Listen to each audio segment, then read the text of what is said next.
Hello and welcome to the Mythologue, a D&D live stream. This is our episode 4. Thank you all so much for joining us. This is where our cast of lore makers will whip you up a fresh, unrehearsed batch of lore every Monday night.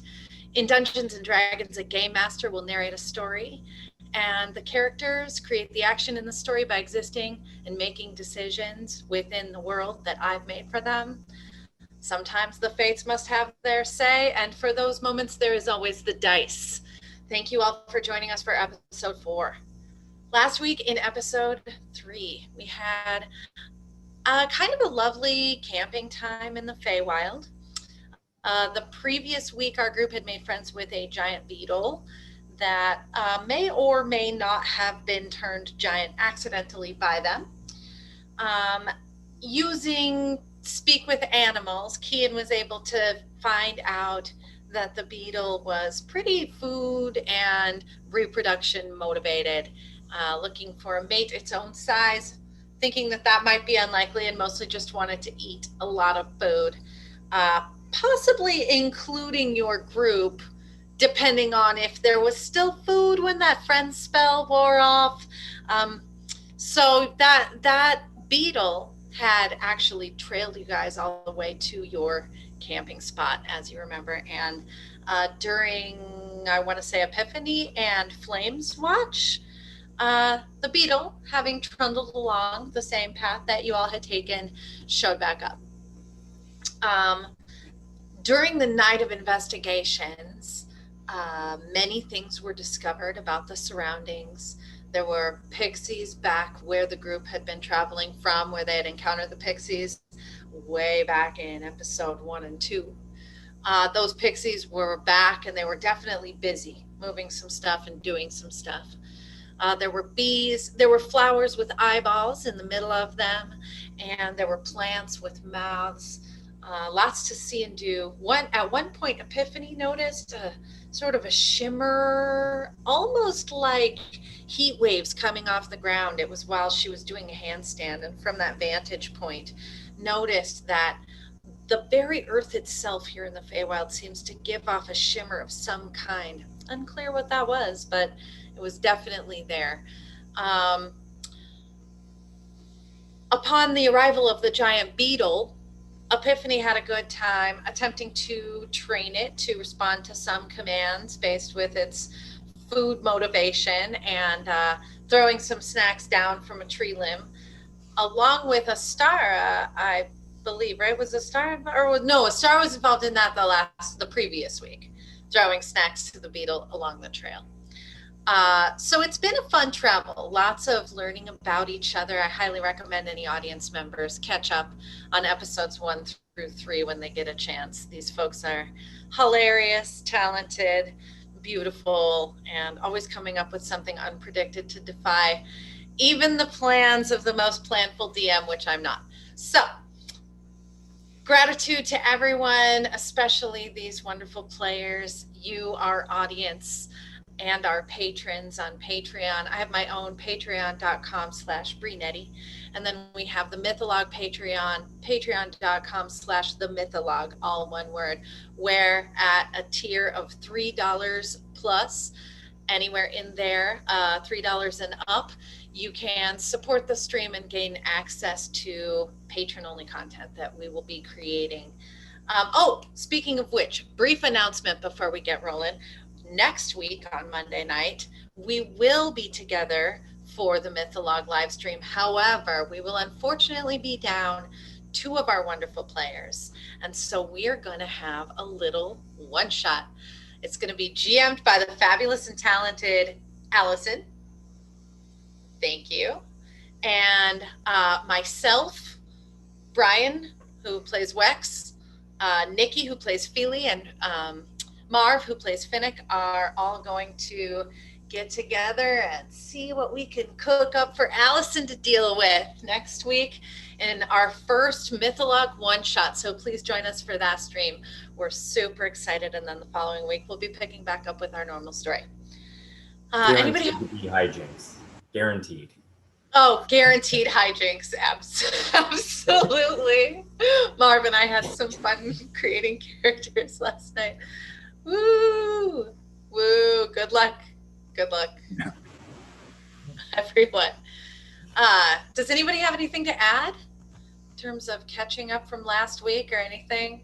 Oh, our group has a code word now. Our party has come together and determined that in the Feywild, things are not always as they seem, and that it might be important in the face of such tricksy beings and phenomena to have some sort of a code word where if whatever or whoever is approaching doesn't know the word, what's the word, guys?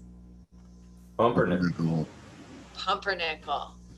Then stay away, stay far, far away. This is not a mythologue, this is something else. So, braving forward into the Feywild, deeper into the forest, our group was set upon by a swarm of bees. Noticing just the hum at first and not really thinking a lot of it, there had been lots of insects and other animals around. None of them had been aggressive except for the pixies in protecting their stuff. But this time the bees attacked. When we left off last week, Kian had just been surrounded and swarmed and stung for 6 points of piercing damage, which, as we know at this level, is a grave set of injuries indeed. Face swelling up, eyes are not swollen shut, but nothing is comfortable in Kian's head right now as we advance into the second round of battle with the bees. Let's get rolling. Wex, top of the round. All right. Going to realize the general ineffectiveness of an arrow shot, and I'll reach into one of my front pouches and pull out my tinker's tools and just grab like a little screwdriver or something. And but kind of get distracted by bees that are around in my face and start waving my arms around wildly and cast catapult. Tell us about catapult. What does this do and what does it look like, Wexlarn? Catapult. Well, the first time I'm casting it here, it looks like I don't really know what I'm doing, and I'm just swatting at bees around my face area, and it just kind of happens. Yep, just like a panicked mistake, basically. But what it does is like it just picks an object off the ground near me. So I figured there was probably like a small rock or something nearby, 1 to 5 pounds, and just like hurls it through the air towards the like swarm of bees above Kian. All right. Right above me. That's where they are. It happens. This is, I wasn't predicting this. It's not like I was like, you know. Roll a hit. Spontaneous magic that I haven't used, even though I've had it for several levels. Roll to hit. For several of your 1 level so far. Well, 2. We're at 2 now, I guess, but I've had it for both of these. Nope. Oh, you're not. Not yet. It looks like you're making a dex save for the bees, if I'm reading this right. I believe that is it. Oh, yeah, thank you. Yep, you're absolutely correct. Oh my gosh. I did it again, y'all. I forgot. I'm hoping that this larger rock can do more damage than an arrow.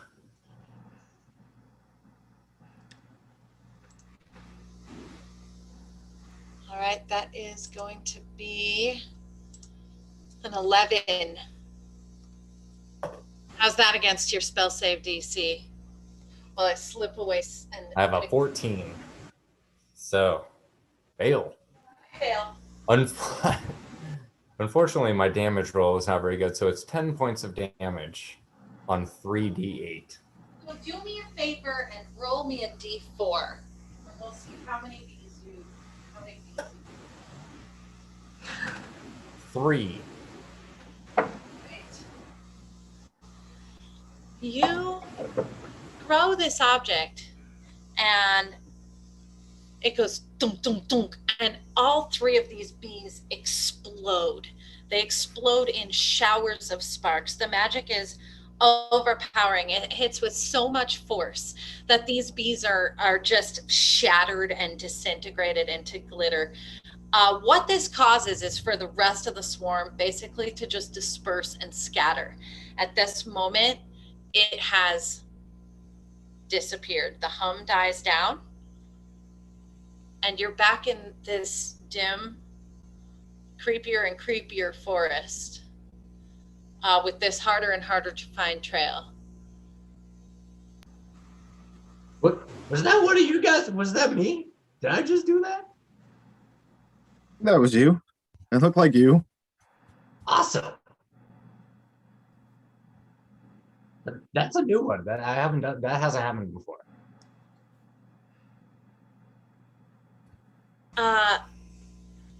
Following this, the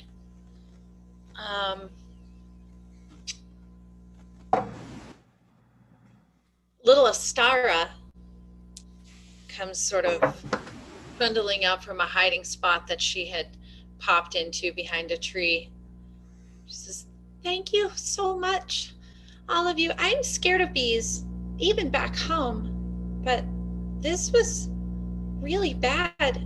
Kian, are you okay?" Right, it's a flesh wound. I'll be fine. It looks really, I don't want to say bad or scary, but it looks kind of bad and scary. Yeah, maybe don't look at me right now. I wouldn't mind if we found the path and sat down for a second though. Okay, sorry. It's okay, just don't want to scare you. Yeah. She walks over to Epiphany and kind of grabs onto a hand. She looks up, she says, "Were you scared?" Oh, not so much. You didn't look scared when you got that whip out. I do really like having my whip. It's a really fun tool. Maybe I'll teach you how to use it sometime. Really? Are you sure it's not too dangerous for me? I'm not that good with whip. Right. Okay. So are you all just going to continue on down the trail? I Or think we're do going to take a short rest. I'd like to sit down for a bit, just kind of nurse my wounds if you guys don't mind. Sounds like a plan. Yeah, that was really impressive. Yeah, well, figured if the tall one, Feely, got stung, they look a little less hardy than me, so. It's a bit rare to think.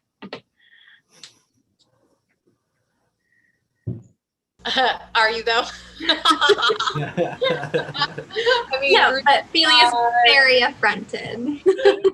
but am I right though? So you all sit down and looking around at each other, you notice that although everyone's a little beat up and a little bit the worse for wear, everyone is wearing a bit of a fresh smile. And nobody seems really beat down. Maybe a little beat up, definitely not beat down. And in the wake of this second encounter that you as a group fairly easily dispatched, although, you know, with, again, some injury, the feeling comes over you that that you have power beyond what you had maybe realized. Sitting there, taking care of your equipment, Wex, as you get out your thieves' tools and start to do your basic normal maintenance and checkovers of your equipment before putting it all away, you suddenly feel like this sense of intentionality and you can feel almost the very grains of the material, the very elements of the metal that went into making these tools. It's almost like they're singing to you. And you upgrade to level 2 and all the things that come with that for an artificer. Finnick, as you sit down, a similar thing happens. You're kind of jiggling that configuration. What's it called again? Quexic configuration. The Quexic configuration that you always have attached to your hand. It hasn't been working quite right this whole time. Something clicks into place and you look at it and you realize, you pop open the back panel and you make a tiny adjustment, and a light inside begins to glow green. It's one that you've never seen before. And suddenly the dials begin to spin, begin to orient themselves, and it stops acting so fucking weird. You also advance to level 2. Kian, feeling this bee poison going through your body and realizing that you just survived bee poison and mushroom poison, and you're in the Feywild, and you're taking care of a little girl along with a team of other people, and you're going to get each other to safety. And you look over and you notice that one of the plants right next to you, you can easily identify. It's one of those eyeball flowers that you saw the day before. And you're like, you know what? I'm getting to understand this place. And you advance to a level 2 druid. Flame. Sitting down, you take out your instrument, your lute, and tuning it up. Suddenly, you pluck a note that has actually never come out of your lute before. Ding. A light starts to glow around you, and your attunement with your lute becomes more pure and more complete. You suddenly realize that these little tricks that you've been doing all along, stuff to get crowds to give you more money, stuff to convince strangers to tell you more things about their story, you know, stuff to find out where you could maybe get some special kind of a treat that you were looking for. All these silly little tricks that you used, you suddenly realize have purpose and have power beyond anything that you could have possibly imagined, and that it's all right here at your fingers in this instrument. You begin to play and something fills you up, and you advance to a level 2 bard. Epiphany. Getting out your whip and setting down next to Astara and realizing that the kindness that you show is also matched by the fierceness of your infernal legacy. And that the kindness that you show to get by in the world and to make your way without people fearing you or feeling that you might be a threat is not just a show. It's not just a game. It's not just a face. It's actually the true goodness of your real soul. All of your imposter syndrome that you've ever had starts to melt away as this little girl sits next to you, feeling completely safe in your protection, looking up to you for knowledge and for support and understanding of the world around her. And you realize that it isn't just that you are making sure no one thinks you're a threat, it's that you actually are truly a force for good. Holding this whip and beginning to show her how it works, you really internalize even more deeply how this flow art becomes a weapon of extraordinary ferocity in the right hands, and you advance to a level 2 rogue. And Feely, oh, I'm sorry, Finnick, I didn't tell the world, you advanced to level 2 ranger. And Feely, you sit down, you're in the frickin' Feywild. Like, what the fuck even is happening? You know that there's got to be some reason. You know that there's got to be some reason why you're here with these people. You know that you're the only one who's ever been here before, and a word comes into your mind that just never is there, and it's responsibility. Looking around at these people that don't know anything about this place, who have already been hurt and come into great danger, that you feel not just a sense of, frustration or fear, but also a sense of concern and protectiveness and actual caring and affection toward these friends, and that you have a drive to keep them safe. And that means organizing yourself at a level that isn't normal for your nature. And it means a level of accountability that has been something that you have avoided, that you realize suddenly in this moment that not only are you not avoiding it, but you want it. You're happy to be in this situation, that you are feeling capable and possessed of the knowledge and the information that your group needs to survive the fact that you're all here. And you advance to level 2 as a wizard.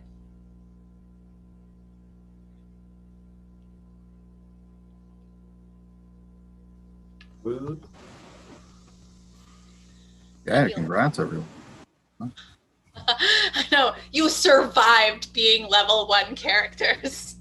Definitely felt that way a couple times.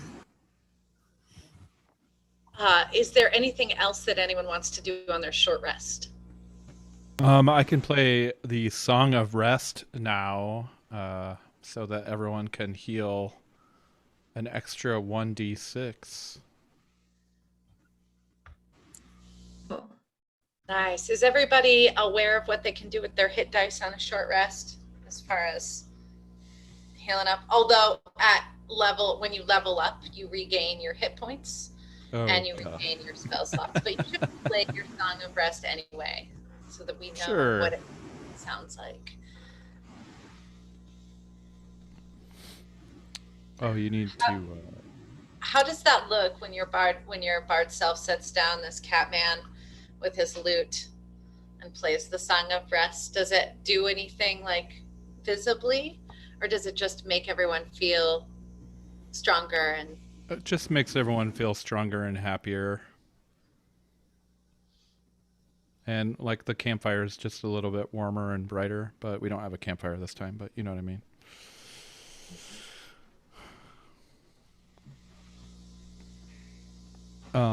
We forgot to set up the thingamajig. oh, that's right. I think I can do it really quick right here. You should be able to now. Play us some music if you want to. So,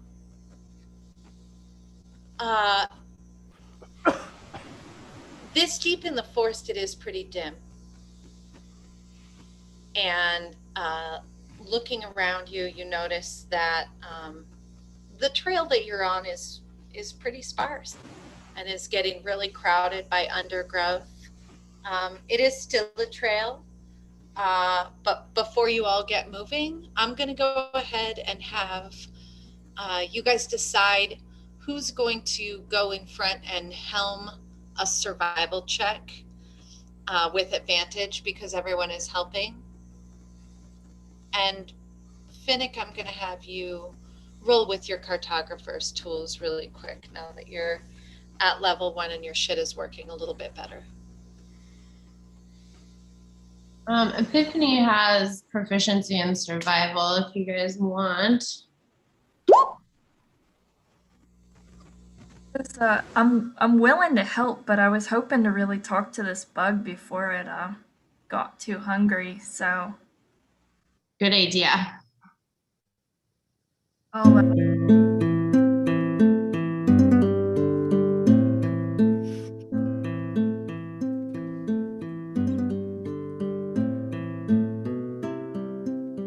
The best Song of Rest ever.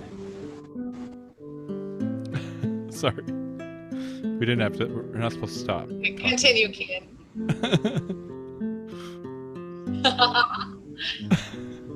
This is so All right, relaxed. Kian. Yeah, Epiphany, feel free to take up the front again. Feely, do you mind if I try to talk to this bug again while we're walking? I know I bumped into a couple trees and stuff. Uh, no, not particularly. I think it's probably a good idea to talk to it. Okay. If you're fine with me moving while I do it, I'll do that then. Otherwise, we're gonna have to sit around for another 10 minutes while I try to figure this out. I'm more than happy to just keep guiding you along if that worked okay for you. I'd appreciate that. Yeah, Finnicle, he got a 19 with the configuration. So, and he'll offer just to help Epiphany. Anything I can do? He's just got all of his maps and equipment out. Yeah, just keep an eye out. Maybe help me look for anything that looks dangerous or maybe the best way to go from here. That was a dirty 20 for my roll. Beautiful.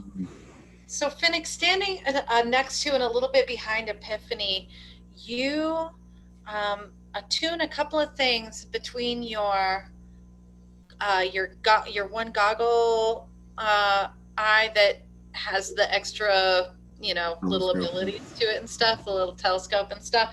So you find that there's actually something in the little green lit part of your configuration that responds to a certain dial on your goggle when you turn it. You tune them in, and suddenly, looking around you, the terrain becomes like a topographical electronic map almost.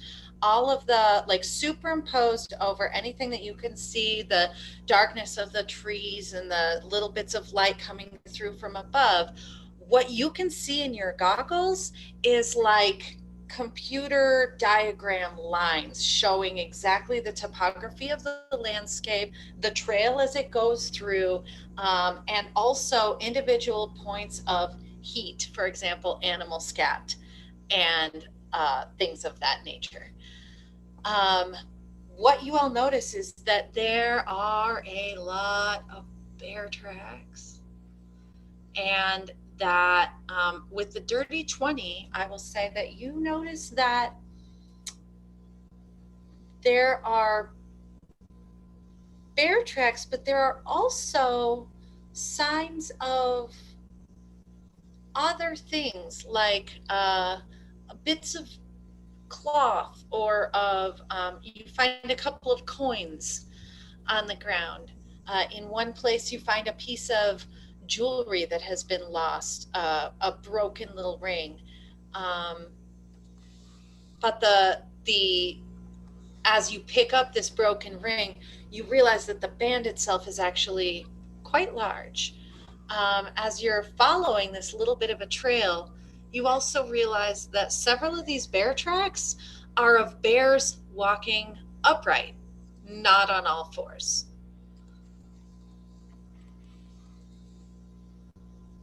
Among those, there's also other game tracks. Other wildlife. Some cloven hooves and some rabbit tracks. You see a number of squirrels of different colors. The squirrels here are little rainbow squirrels. So there's blue ones and green ones and pink ones. You see just a couple different colors of squirrels. It becomes much easier to follow this trail. And you do notice that there's a point where the trail diverges and where one leg of it kind of seems to start going maybe upwards a little bit, and the other leg is larger and more well-worn and goes a little bit downwards topographically.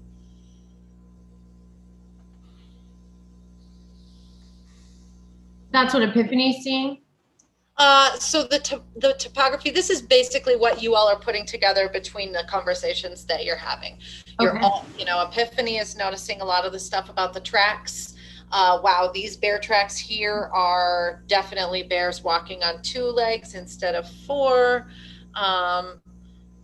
Epiphany is the one that notices these pieces of cloth and jewelry and stuff like that. Finnick is the one that can see clearly the information about where the trails are cutting through. The trails are pretty hard to pick out with all the undergrowth there. But his configuration's ability to map the topography of the landscape is what's showing, you can kind of see that there's a smaller little trail that forks off to the right, and the main trail that you're following continues to the left. But the topography aspects of it, you wouldn't be able to see without Finnick knowing that. Okay. Well, I definitely feel like these bears are some fancy bears. They're mostly walking on 2 legs. That sounds a lot like those druids back at the at that festival of bear humans. Yeah. The fancy bears I'm familiar with used a ball as a method of transportation. Epiphany's looking at the ring that she found. She's like, really fancy bears. She holds out this ring. The band itself is like this big. It's probably 2 inches in diameter. It's a little bit broken, and it's got a big red stone in it. It's a gemstone. It's hard to tell kind of what exactly it is. Epiphany will put it on her horn and fashion it with the other little ring that she bought. A ornament, if you will. Oh my God. This is going to be a fun trend. Ornament. Epiphany, do you mind if we do happen to come across who owns that ring, maybe pop it off the horn and give it back? Yeah, of course. It's just there for safekeeping. Okay. That's good. Yeah, so Finnick's just off by himself, like kind of looking freaked out now because his vision's entirely different. So he's just sort of staring off into space, like somebody experiencing VR for the first time. Right. But he'll let them know, oh, well, it looks like there's one path off the trail we're following, but I assume we want to find these fancy bears, right? Well, which way did the 2-foot bears go? Mostly to the left, Epiphany. Definitely that way. I mean, it kind of makes sense. I live near the mountains, and caves are usually in the mountains. It makes sense that it would be up. Oh, it's the down one, actually. Oh, it's the demo. Okay. Well, does anyone have any attachment to the other route, or Fancy bears. Let's find them. Fancy bears. Oh, and Finnick will also, since his stuff's working now, he's gonna try and do something. He'll pull out a fancy little vial. Almost looks like a clockwork Pez dispenser. He's like, before we go, let's just see if this works. And he'll cast Goodberry. Okay. I'll try to see. How does this look? What does this look like when Finnick casts Goodberry? Yeah, he puts his crossbow to his back and he's just holding both of them and he's, hitting a couple of sensors on the configuration and then just looking back and forth nervously. And I have to roll to see if they end up in there. They do not. They end up all over the ground. So he tries to catch them all. Like oh no. He picks them up. Like, they're still good. Bottom of the dispenser. They're still good. They're still good. And he'll just hand one out to everybody and let them know that these will keep you going for at least a day. And if you get really hurt, they might help, but not too much. He has 10. He'll give one. But he gets a Goodberry. I'll give a star a 2. Thanks, buddy. A star Just gets 2. Yeah, she gets 2. She takes one and she like sticks it in her little belt pouch. Like it's a secret. Shh. Thank you. Should I eat it now? Yeah, if you're hungry. Okay. You got one for later. Do you all think that the fancy bears also have children spend the night outside their cave like the bears back home? And do you think sometimes they eat them?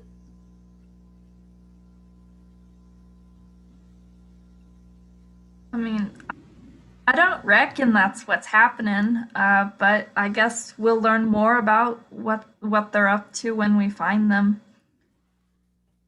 Okay. We're not going to let any bears eat you, fancy or otherwise, though. If that's what Definitely you're not. worried about. Okay. Thank you. I just kind of got attached to the idea of not getting eaten by bears and instead learning magic another way. And I like it so far. And I don't think I want to be left in front of the bear cave even if we find it. Is that okay? That is okay. We'll find another way. Okay. I don't want to do anything wrong. No one's ever done this from our village before unless they were going to go study at the elf school. But I think it's allowed. Just as long as I can get control over my powers. We'll find you the right place and the right people. Okay. She sits down for a little bit, eats her good berry. She looks up, she says, Mr. Finnick, this is really good and it worked really well. I feel great. Oh, good. First time. Well, good job. Yeah, if you keep up with the druid magic, I think you'll be able to do this at some point without one of these things. Oh, really? That's what I've heard. He's right. That's amazing. Maybe you'll feed us all someday. Okay. Pumpernickel. Pumpernickel!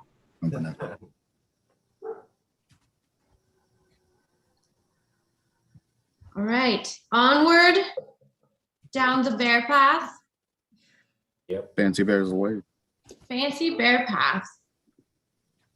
And I I'll, mean, it seems like this is the way out, right? Like, we just have to go see the bears. We'll find out. At least that's what they tell the children. Bree, I have an out of character question. Yes. The sun is not happening the way we're used to. Do I have any idea how long it's been since I initially cast animal friendship on our beetle friend? Yes, I think you have a special ability about that, right? I Where probably have some special ability. I think druids have a thing where they know what time it is or like how long it's. I think it's in your background in the Outlander. Yes, that's what it is. I can't Or get Far Traveler. It's it. lost, Yeah. but I don't see anything about time, unfortunately. Well, roll a wisdom check. Okay, I can do that.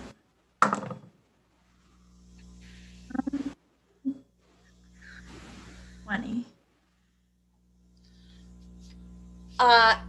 As you all choose which fork to go down, you suddenly realize that you're within half an hour of the beetle being out from under the spell.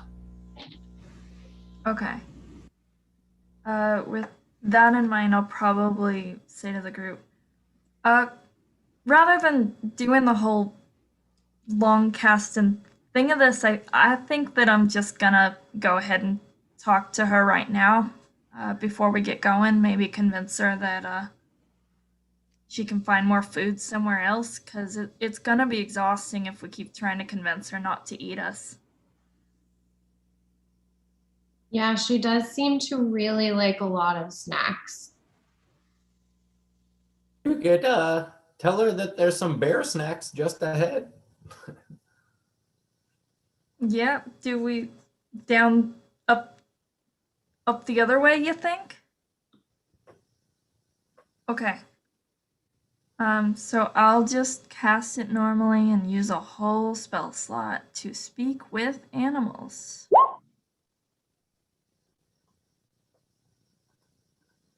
Yeah. So I will turn to Beetle and I will tell her, well, we're about to be headed somewhere where there's not going to be a lot of food. It might be best for you if you head down that way. And maybe there will be more food that way. I have a good feeling about it, but I think we're going to have to part ways now.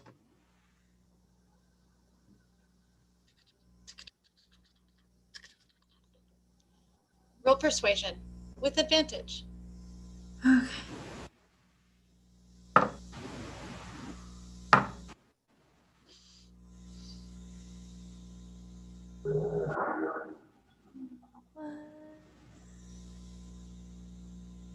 Is Kian persuasive?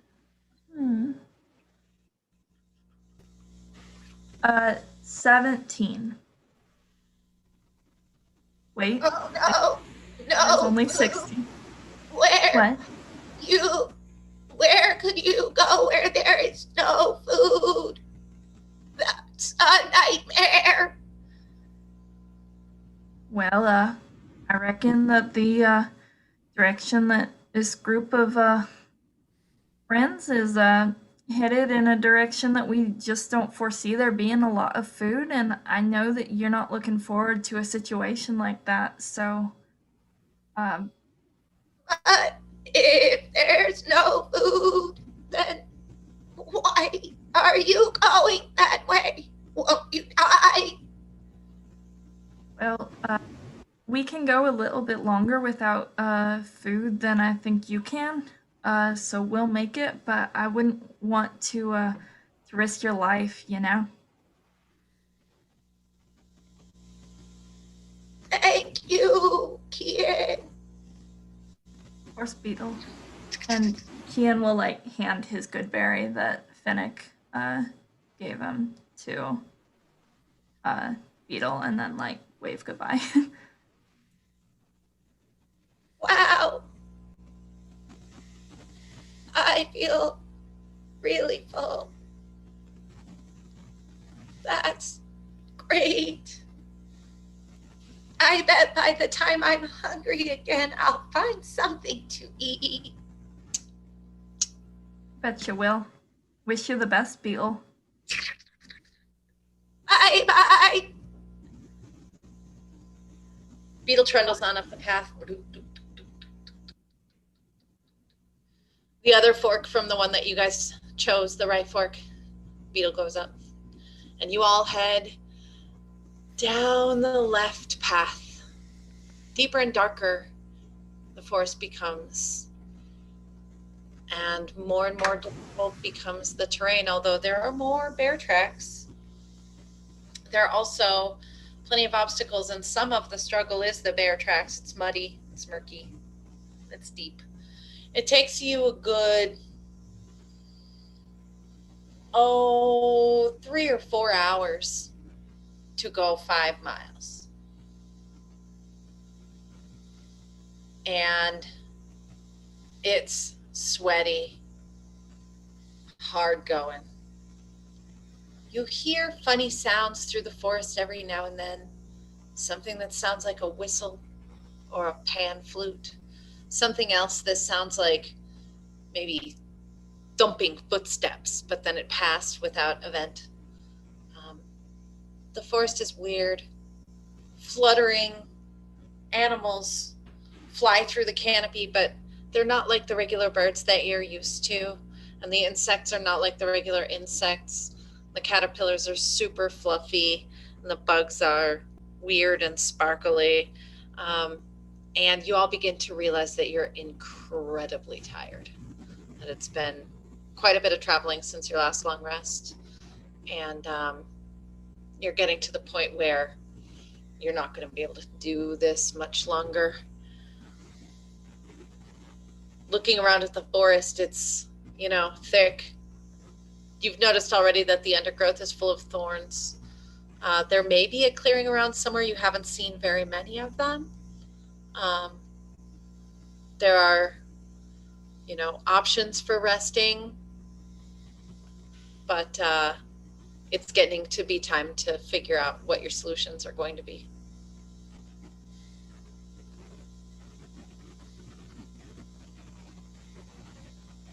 Seems like it's probably time to shut down for the night. I don't know about you guys. I'm tired. Yeah, I'm really tired too. Do you think we could maybe take a rest in the treetops? Then maybe we could at least hear something coming before it's right on us. Ooh, yes, I like that idea. As long as it's not bees again. Epiphany, roll a Constitution saving throw.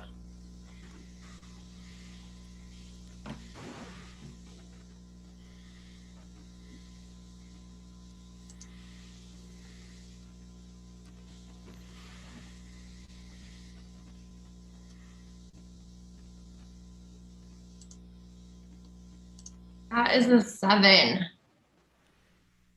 Okay.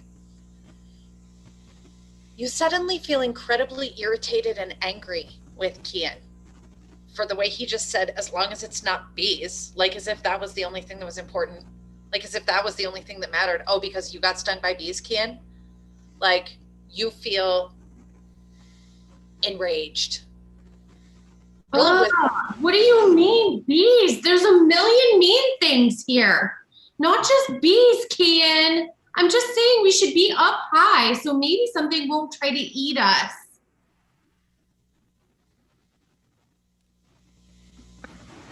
Understood. I just don't want to fall out of a tree. I'm sorry.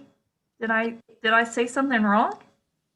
I think I'm just really hungry and tired. This place is weird and I'm just really tired and kind of crabby. I'm sorry. You feel the wave begin to subside, and you can roll a wisdom check for me. 17.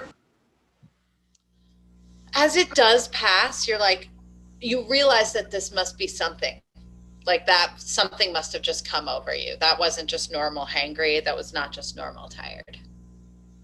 Whoa, I'm really sorry. I don't know what just happened. I feel a little bit weird. I'm never like that. I'm really sorry.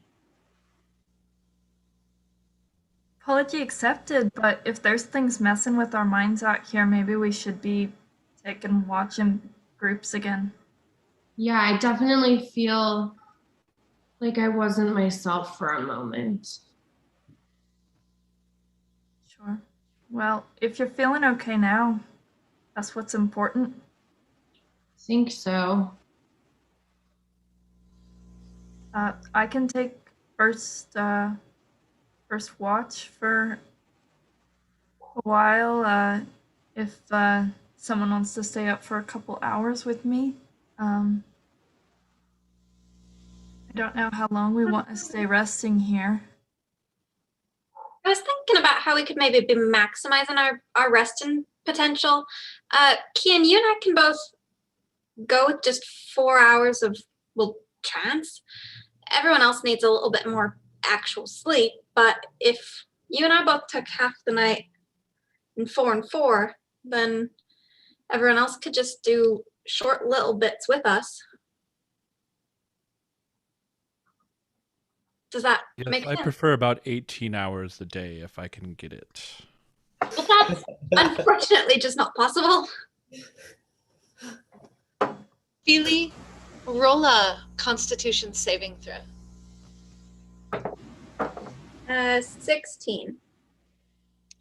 Okay. You feel a tiny surge of irritation as Flame says that, and you're like, that's just not possible. But it passes quickly, and you kind of shake it off. It does occur to you that this could be a similar effect. Do I have any sense of like what could have caused it? Does it feel like a spell or just like the Feywild being weird? You can roll Arcana or Medicine, or I mean Nature. Arcana or Nature. Okay. That is a dirty 20 on Arcana. It is definitely not a spell. You can definitely tell that it's not a spell. You're at the point of your education where you would know. Okay.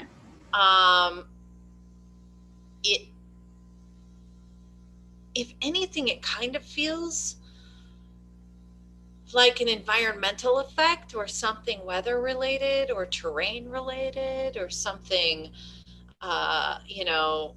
something that's in the air or something that is about the place.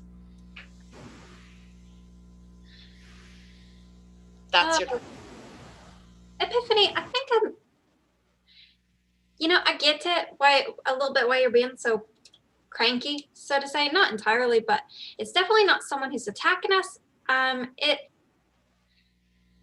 think we might want to spend as little time as we can in this particular location. It's a little mind messy. Yeah, it must be. I'm never like that. I'm so sorry. No, I gathered that's not really your sort of way. That was sort of my first clue that something was wrong. So should we be pushing on, or should we just try to get some rest here and then get out of here when we feel better? Well, we don't really have any guarantee that further won't be worse. So, just try and keep in mind if you suddenly feel very angry at someone in the party, just cool it.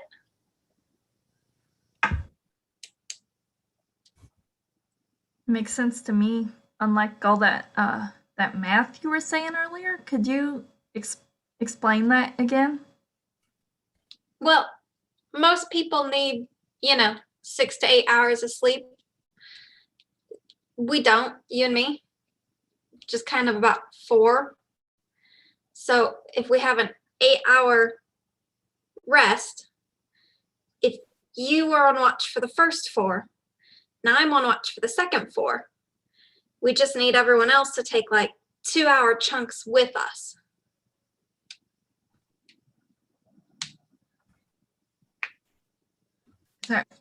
Yeah. Okay. Sounds good to me. Yeah, sounds like a plan. I'll volunteer for first watch. Still have some work to do. I'll take second. I can do third. And that would leave me with fourth. Do we all want to be in one big tree or spread out?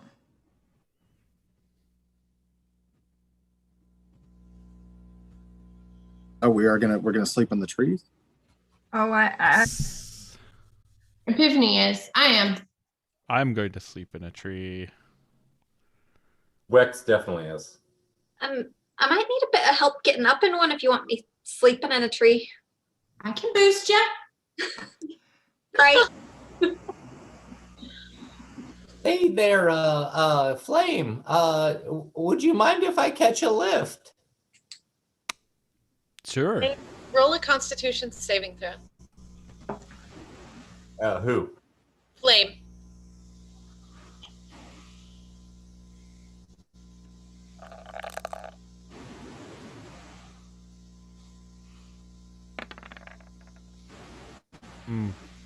7.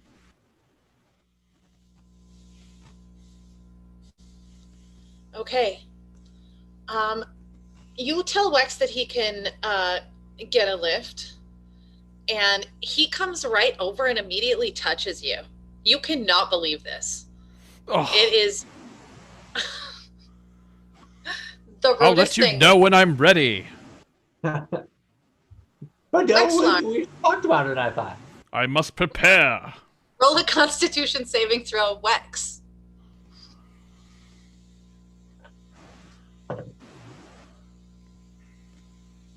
Uh, 5. Yeah, that's a 5. You cannot believe that he's going to turn on you like this. This is insane.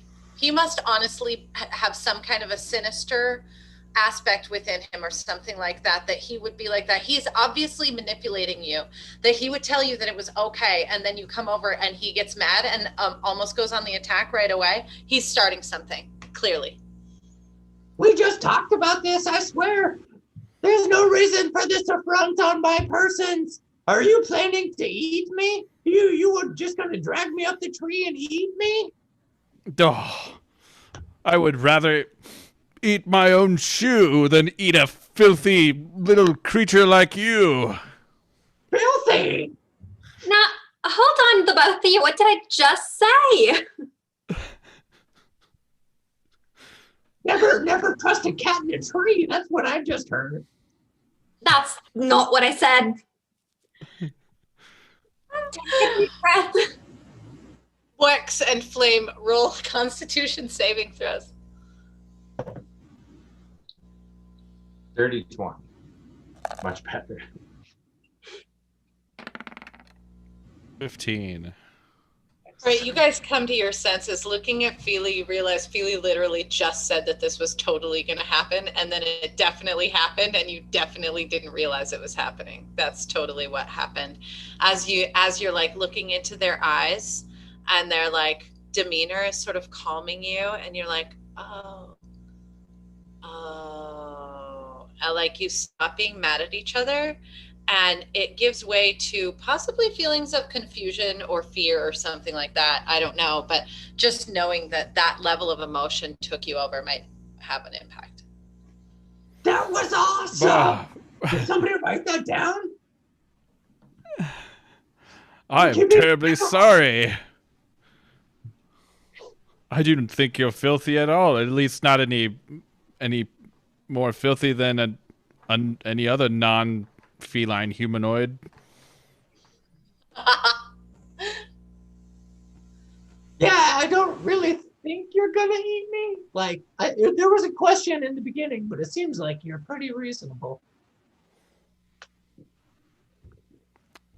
I won't eat. There's zero chance that I'll eat you. Believe me. I do. Can I touch you this time? Yeah. I'll help you up the tree. Sorry. I'm just like not even gonna wait. I'm just gonna like try to start climbing onto your back, basically. All right. Both of you roll an athletics or acrobatics check, your choice, to get up the tree together as a clump. Oh, I'm definitely doing 19. acrobatics.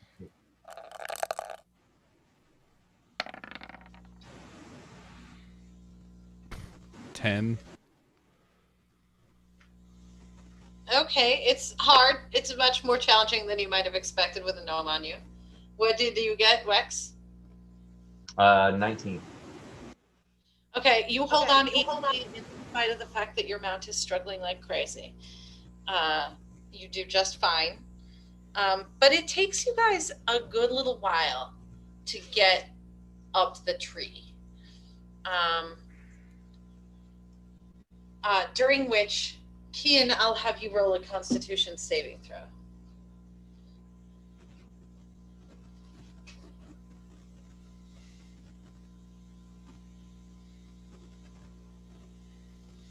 Um,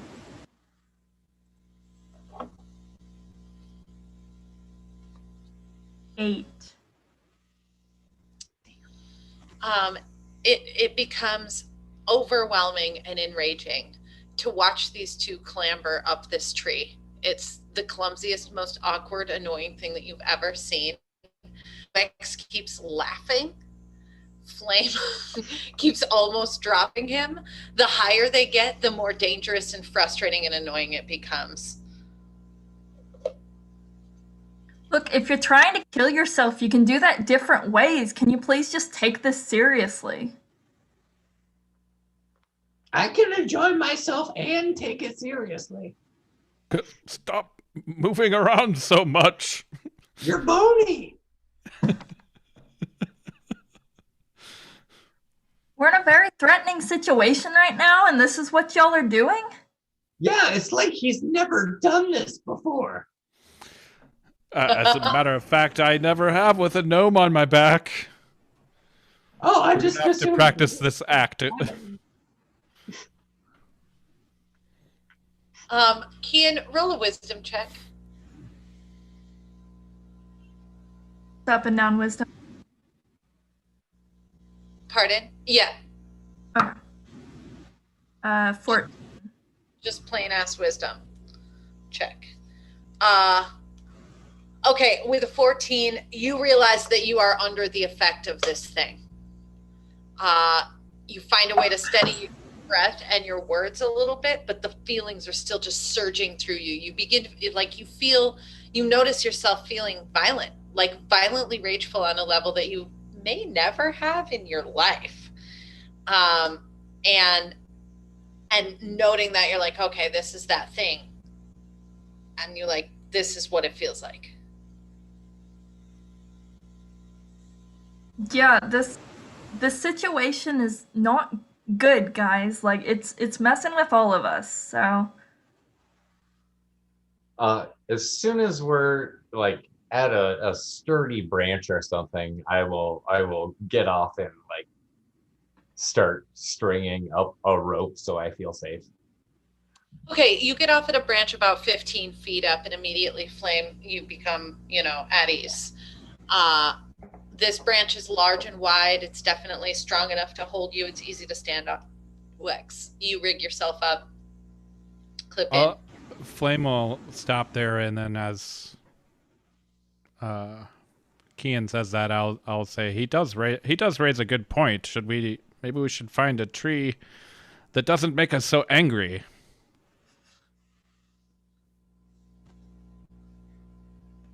you think it's a tree? Or something around here. It's as good as guess as I can come up with. Yeah, Finnick's been keeping on his map and everything, and I guess you'd probably ask Kian, do you happen to notice any different fauna around here, or like plant life? Did Kian, something change? roll a nature check, but roll it with disadvantage because you're so pissed off. Yeah.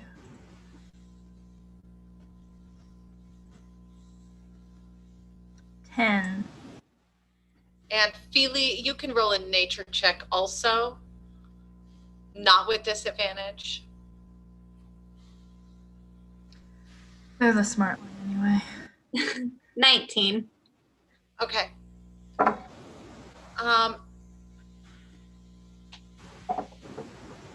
Kian, you have not noticed anything that you would think of to make any sort of effect.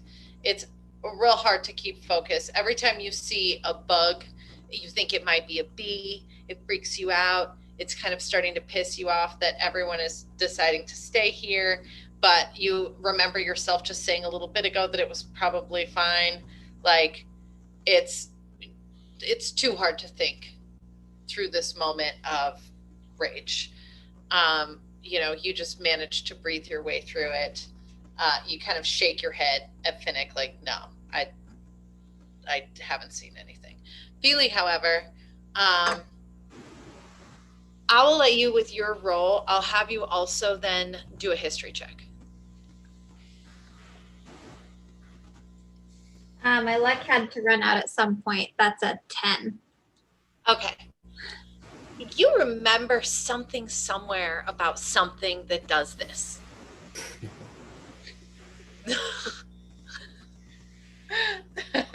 That is in your education lexicon. Someplace, somewhere, there's something that does this.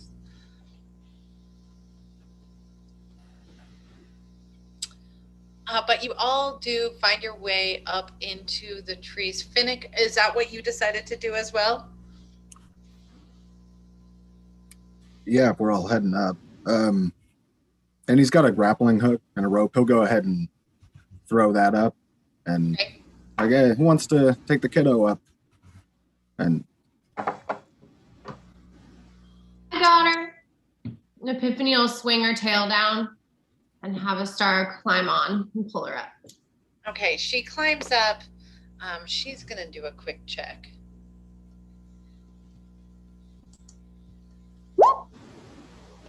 All right, she has a little bit of trouble, but she makes it up onto your back without too much problem. She climbs up the tail and onto your back, and you are able to ascend the rope. How high up in this tree do you want to go, Epiphany? Maybe 25 feet. Okay, so you wrap yourself, you wrap the rope kind of a couple times around your waist and around Astara, get yourselves a little bit bound up and begin sort of climbing up hand over hand, bracing your feet against the tree. You go up past where Wex is settling himself in and, you know, tied himself into the tree, go up past where Flame is just completely asleep already, lounged out on a limb, and find a really nice sort of a steady little area where 3 limbs spread out from each other, and then another one from a different part of the tree kind of crosses along. It makes for like sort of a little bowl where you're able to spread out your wolf skin and make like a little nest that yourself and Astara can curl up in. Kian and Feely, what are you two doing? I was gonna get some help up the tree somehow from someone. Well, there's a rope now, and Finnick hasn't gone up yet, and Kian hasn't gone up yet.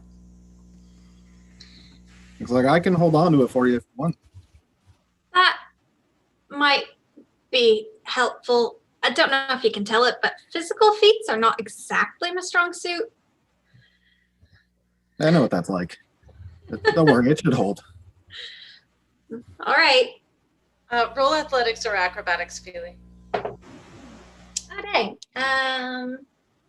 A 21 in acrobatics. Oh, dang. Just cats up to 3.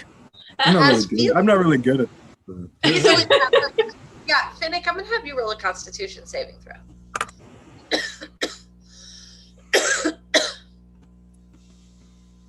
You That's feel a 6. fucking lied to.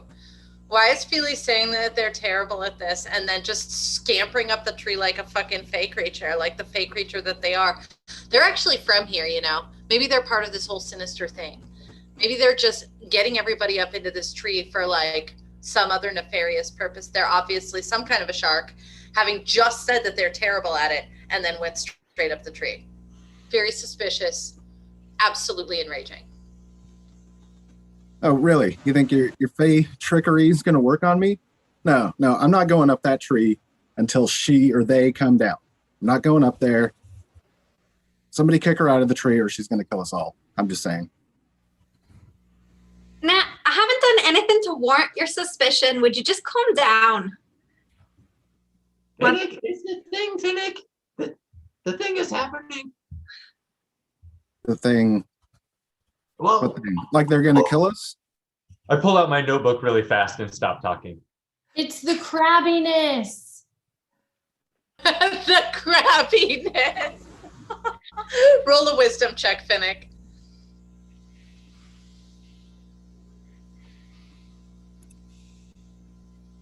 22. You hear them. You hear them.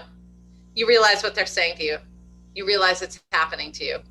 It feels like literally being on drugs that make you super pissed off.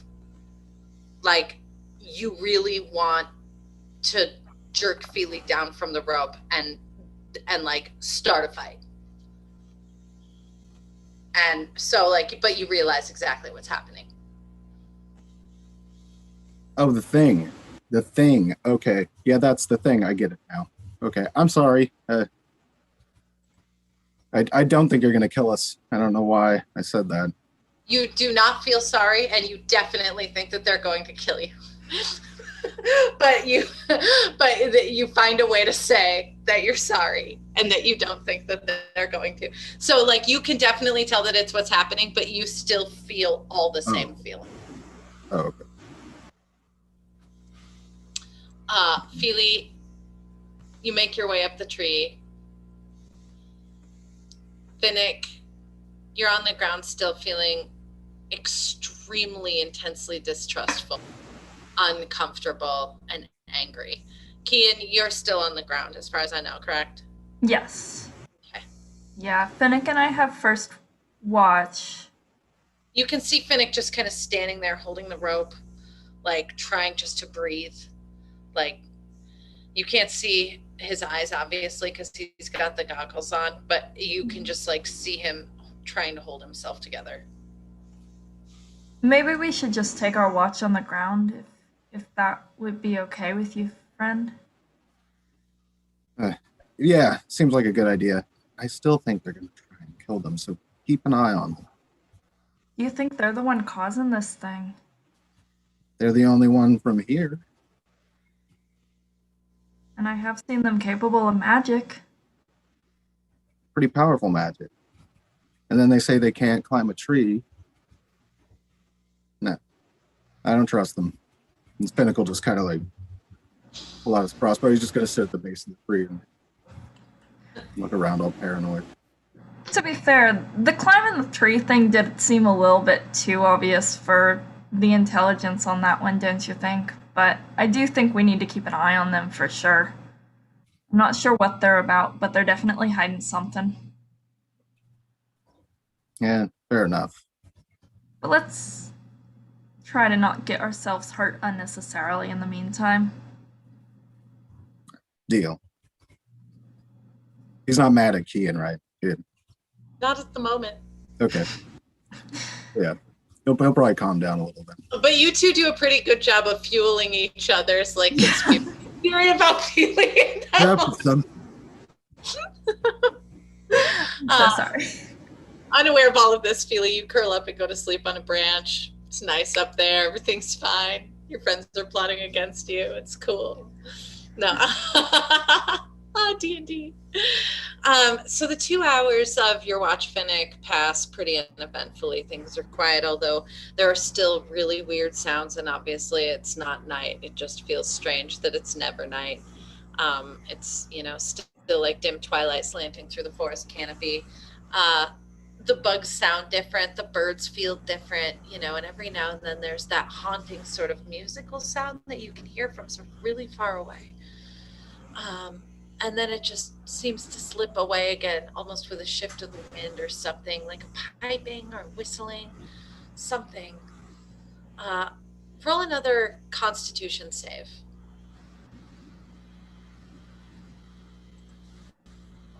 Okay. 15. By the end of your watch, you realize that you were fully and completely in a psychosis about Feely, and that you really have while simultaneously, you can still hear and think of the logic of the arguments that you were making, you also no longer feel that sense of distrust and fear about Feely. You feel about them the way that you felt about them yesterday. They seem fine. They seem interesting, eccentric, really lovely. They're from here. They're providing helpful information. They seem like kind of a dick sometimes, but, and maybe kind of a priss about the nature and everything. But basically they seem okay. It seems like you really come out of it. Something really came over you, but the emotions subside.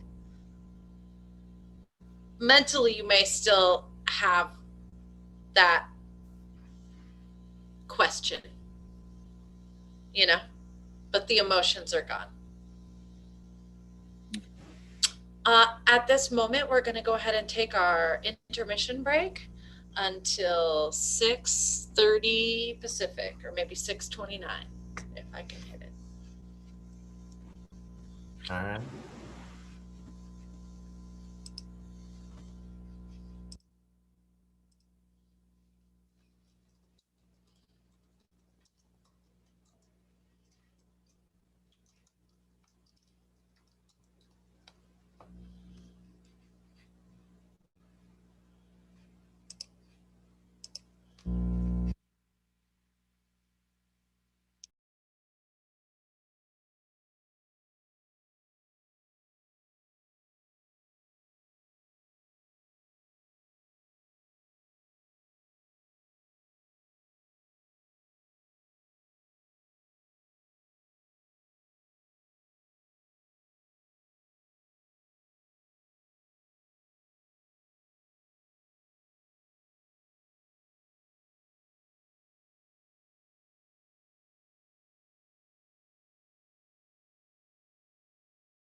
Hello, everyone.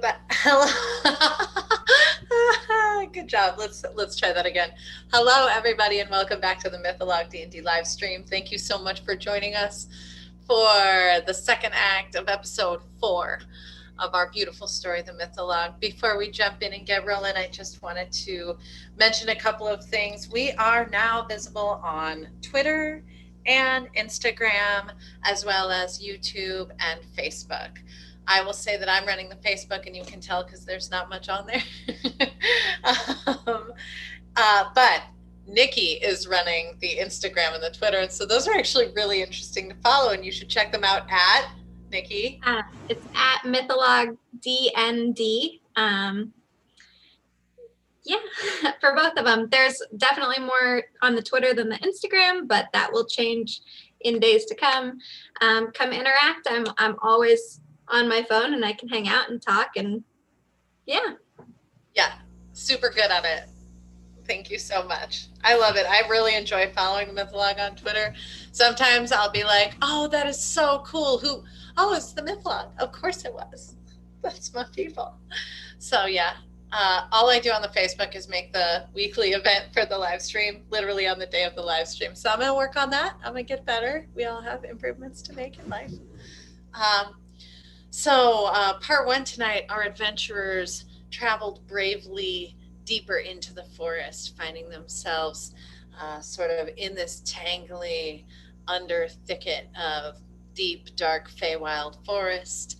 The slanting twilight of the Feywild that is ever present is still there, and it is, however, far away. It's slanting through up high, and barely any of it reaches the bottom. So it's dim and dark down here, and there's a lot of bear tracks, and some of them are walking on 2 legs, and some of them seem to be maybe kind of fancy. There's scraps of cloth and bits of jewels and coin that have been discarded. Epiphany found a ring that looks like it might go on a bear, stuck it on her horn as a ornament.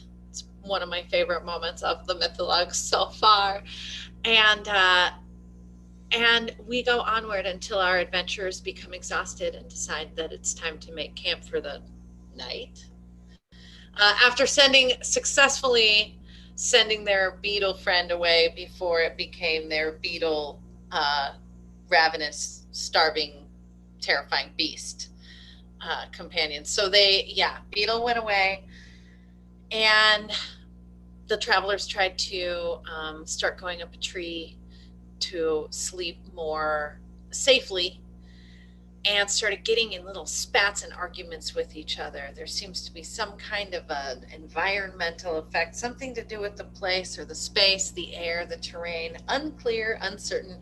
Feely seems to remember at sometime having had some education about something that did this, but for the life of them cannot remember what that may have been. So here we are in the tree in the Feywild. First watch is concluded. Finnick, it's time to head to bed. You've got your rope out. There's a limb above you that you can see is clear and available. And the next person to wake up, who was volunteered to take second watch, I believe, was Wex, who is on the lowest inhabitable branch. Only about Finnick will climb up and give him just a little nudge. Hey, buddy. Second watch. Also, I don't think they're trying to kill us. Oh. Never mind what I said. I kind of got that impression, but thanks for letting me know, buddy. Can I borrow your configuration? Can I check that out? It seems like something happened with it. You've been really looking at it a lot lately. Yeah, it started functioning, actually, for the first time since we've been around this area. Seriously?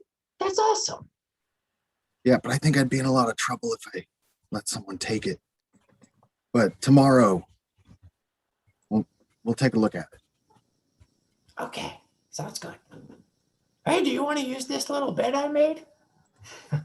Yes, I do. Thanks, pal.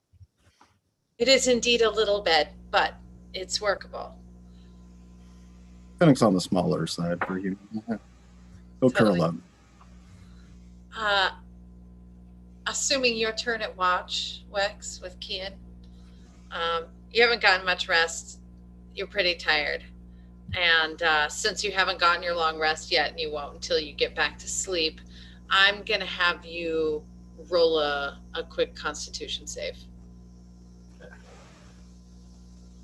This time to see how exhausted you are. 30-20. Very nice. So in spite of the fact that you are, in fact, mentally and physically quite tired, you're holding up really quite well. You have several things that you're excited for, and it's made you resilient and sprinky like a gnome is. So assuming your watch with Kian at the base of the tree, it's fucking creepy out. It's creepy. Weird here. Night never falls, and the bugs sound strange, and the winged creatures don't seem like birds. They maybe seem like, I don't know, giant bats maybe, or some other kind of flying mammal if there is such a thing, or possibly it's hard to say, but whoa. And then every now and then there's a light, faraway sound of music that just drifts through your consciousness. But so far, nothing is harming you. Well, I will pull out my bag of fun stuff and like I'll probably just like keep working on trying to figure out how to like,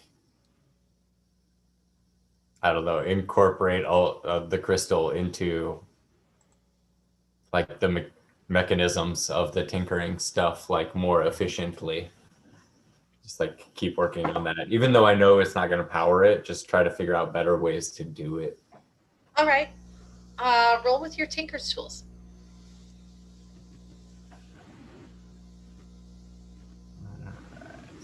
What am I using? Is it my choice? We'll say wisdom this time. Okay. Can I argue for intelligence? Make your argument. That's what most of my mechanical stuff is based off of, is intelligence. Okay, that's valid. Go ahead. Ooh, it didn't help. Yay. The 9. Okay. It's getting it better than you had it is not possible so far. You are able to unbuild and build the device.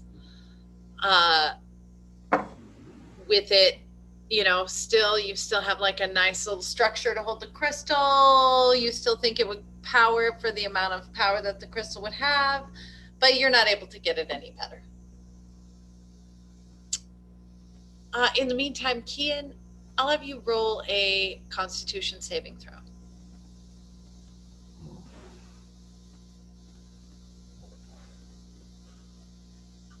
$16. Cool. You're doing great. You're tranced out. Everything's fine. You've got your senses on high alert, but you're emotionally serene. You feel like you've really got a handle on that thing that keeps happening. You can feel when it starts to creep up on you, and you're starting to get a little bit of like an edge against it, right? Understanding like, okay, that's this thing. That's what that thing is. It's doing this. Okay.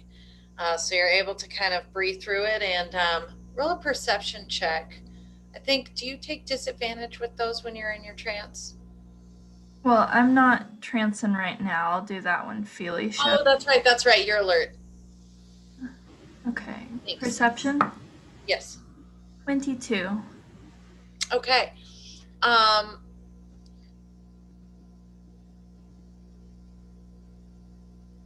Listening deeply to this music, one of the times that it passes through, in your moment of profound serenity, you notice that it is pipes, and it's not just one set of pipes or a whistle. It's it's actually multiple instruments. What you can hear the most clearly is the pipes.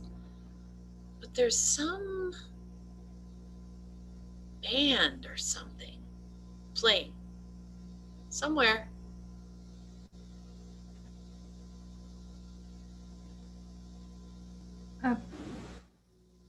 Wexlarn, I would definitely see if Wex is hearing it too. Do you hear a band? Somewhat far away, but I don't know about a band exactly, but I do hear music occasionally. okay, good. Ever since I licked that mushroom, I've been a little unsure of, I don't know, this is a very different world than the one I was in a couple days ago. Sometimes it's good to just have a reality check. Yeah, I suppose that probably makes sense, and I'm glad you brought that up. I forgot to ask you. And I'll like set down like my tinker stuff and like get out my notebook really quick. And It's like, so please explain to me in excruciating detail what your experience was.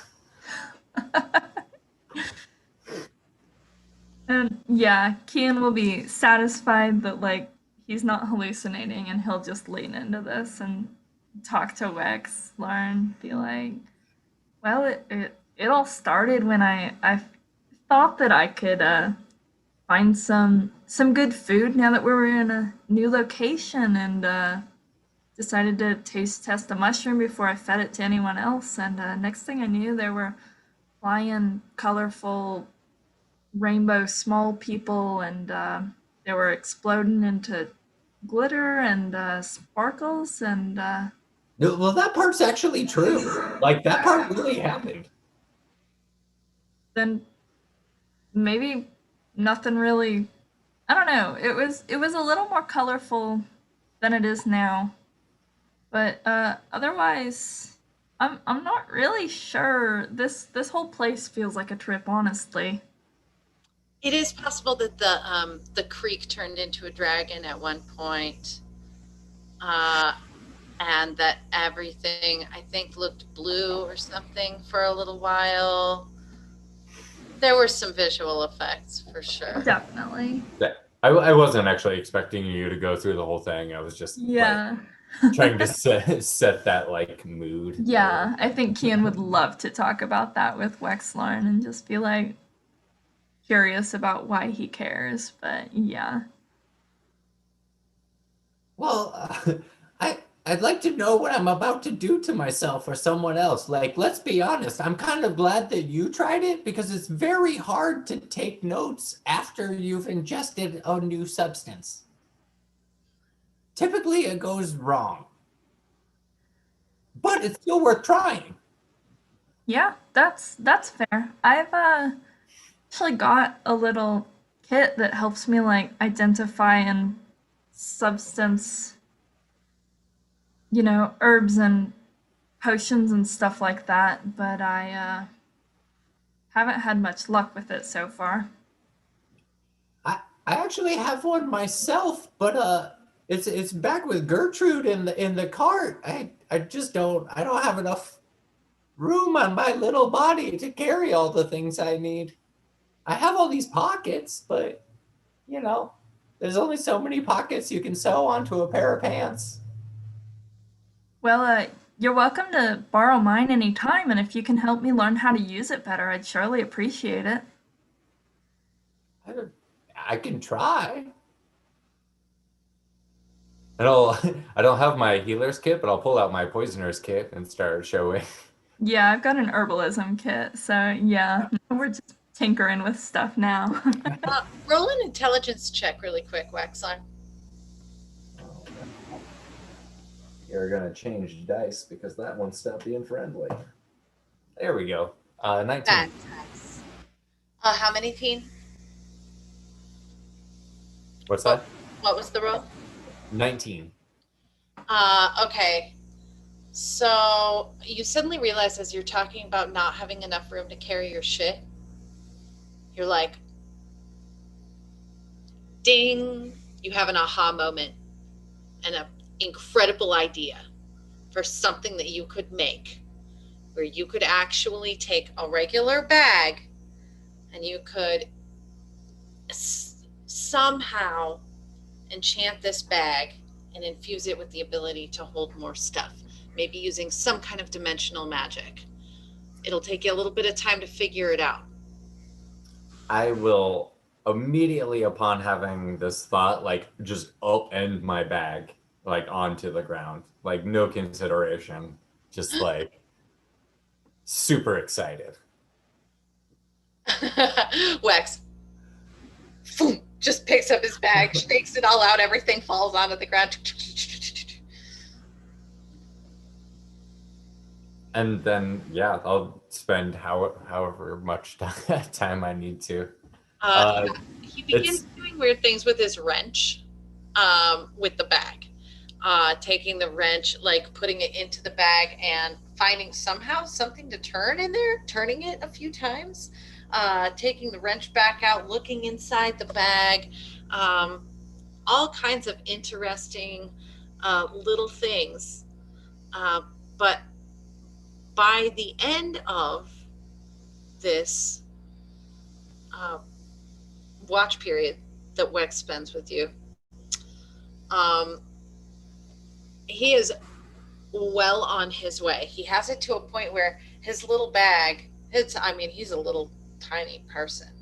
His little bag, he sticks his arm into it all the way up to the shoulder, looks at you, Kian, holds it out to you. Do you stick your arm into it? They're going to eat me. I mean, like 95% chance no. Okay. I think it'll just take your arm off forever. It's the weirdest thing. You don't feel the back of the bag. There's nothing back there. It's really cool. Pull your arm back out. Your arm's fine. Did you get... What did you say? Did you break it? Did you break your bag? No, I think I upgraded it. I'm not totally sure how it works yet, but it seems like it's bigger. Yeah. And I'll like put it over my head. Okay. Wex puts his bag over his head and he disappears into it. Oh boy. I think I'll like pick it up off the ground and shake him out. You pick it up off the ground, but he doesn't come out. Oh. Wex, you find yourself in a little place. It's gray in here. There's nothing else in there with you. You're not sure what you're standing on. It's all just sort of very dark gray. Kian, are you going to shake the bag? Or are you going to do anything else? I'll like try to look in and see if I can see him. Be like, are you okay? Looking in, the bag looks empty.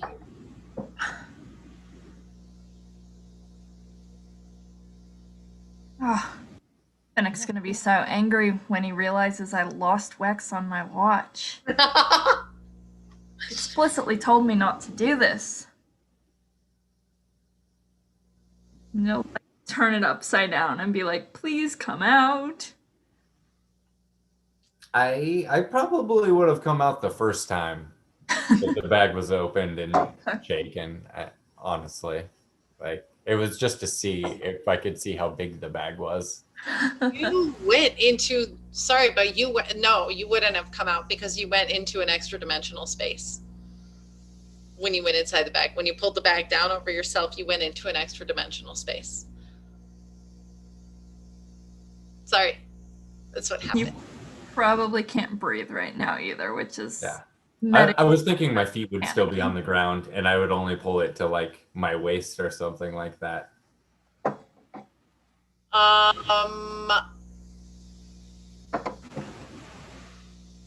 Well, you said you pulled it down over your head and over yourself, and so that's where we went. And that's where we now are. So, You pick it up and shake it, and nothing exactly happens. Do you do anything else with it?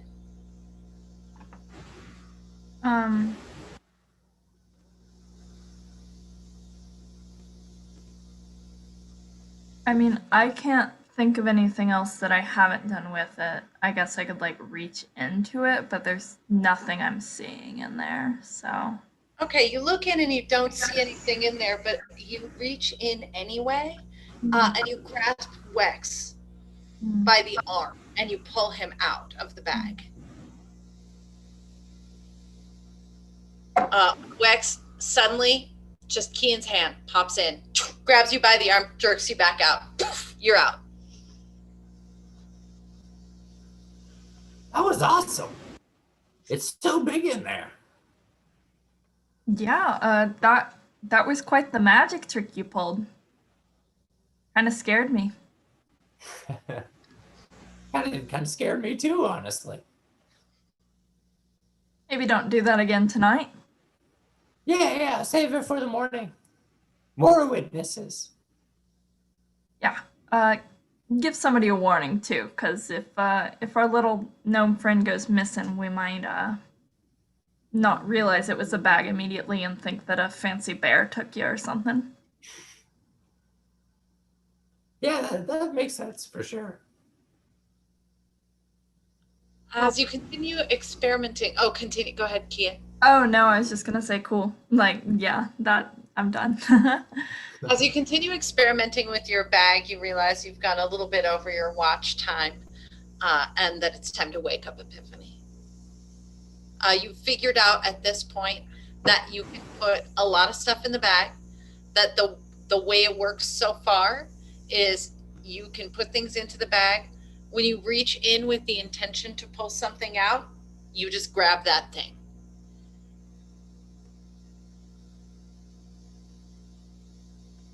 Go. But when you look into the bag, it always looks empty.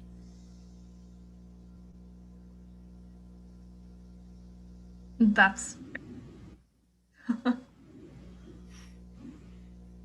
so Kian and Wex are both done with their watches. Kian, Oh yeah, time to wake up Epiphany and Feely. And Epiphany, Wex, Epiphany is like 25 feet up.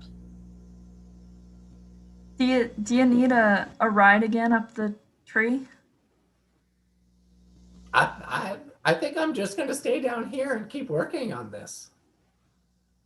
Well, make sure you get some rest tonight, okay? But I'll go wake up Epiphany and Feely. Are you a pretty good climber, Kian? That's something I'm struggling with. I could certainly try, but it also might be fun to just be a good climber. But I don't want to scare Epiphany by showing up as a panther in her nest, you know? So Right. how much foresight would Kian have about that is the real question. Roll a wisdom check. Yeah, See if sure. you can wise. That's a 15. I think he'll just take the rope. Okay. Climbing up the rope, Kian, take an athletics check or an acrobatics check, your choice. Yeah, let's do athletics. Okay. 10. Okay.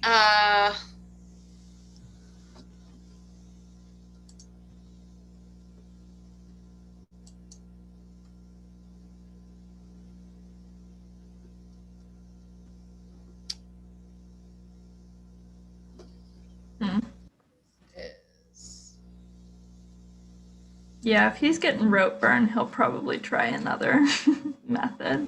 Quickly. Just a moment. I am having a technical difficulty. No problem. I'll just look at every single thing I can ever wild shape into. I love Something that. less threatening than a panther. Yeah, I was like, oh, I don't have to be a panther if I'm not like trying to carry a gnome up with me. I can be like, How about a bee? Can you shapeshift into a bee? oh no, the prey has become the predator. That's a good question though. Can I be like an insect? I'm pretty sure you could do a spider and stuff like that. So That's true. Oh, I guess I couldn't do anything that can fly yet, but I could definitely be a little spider. Oh, that would be fun. All right. Noted.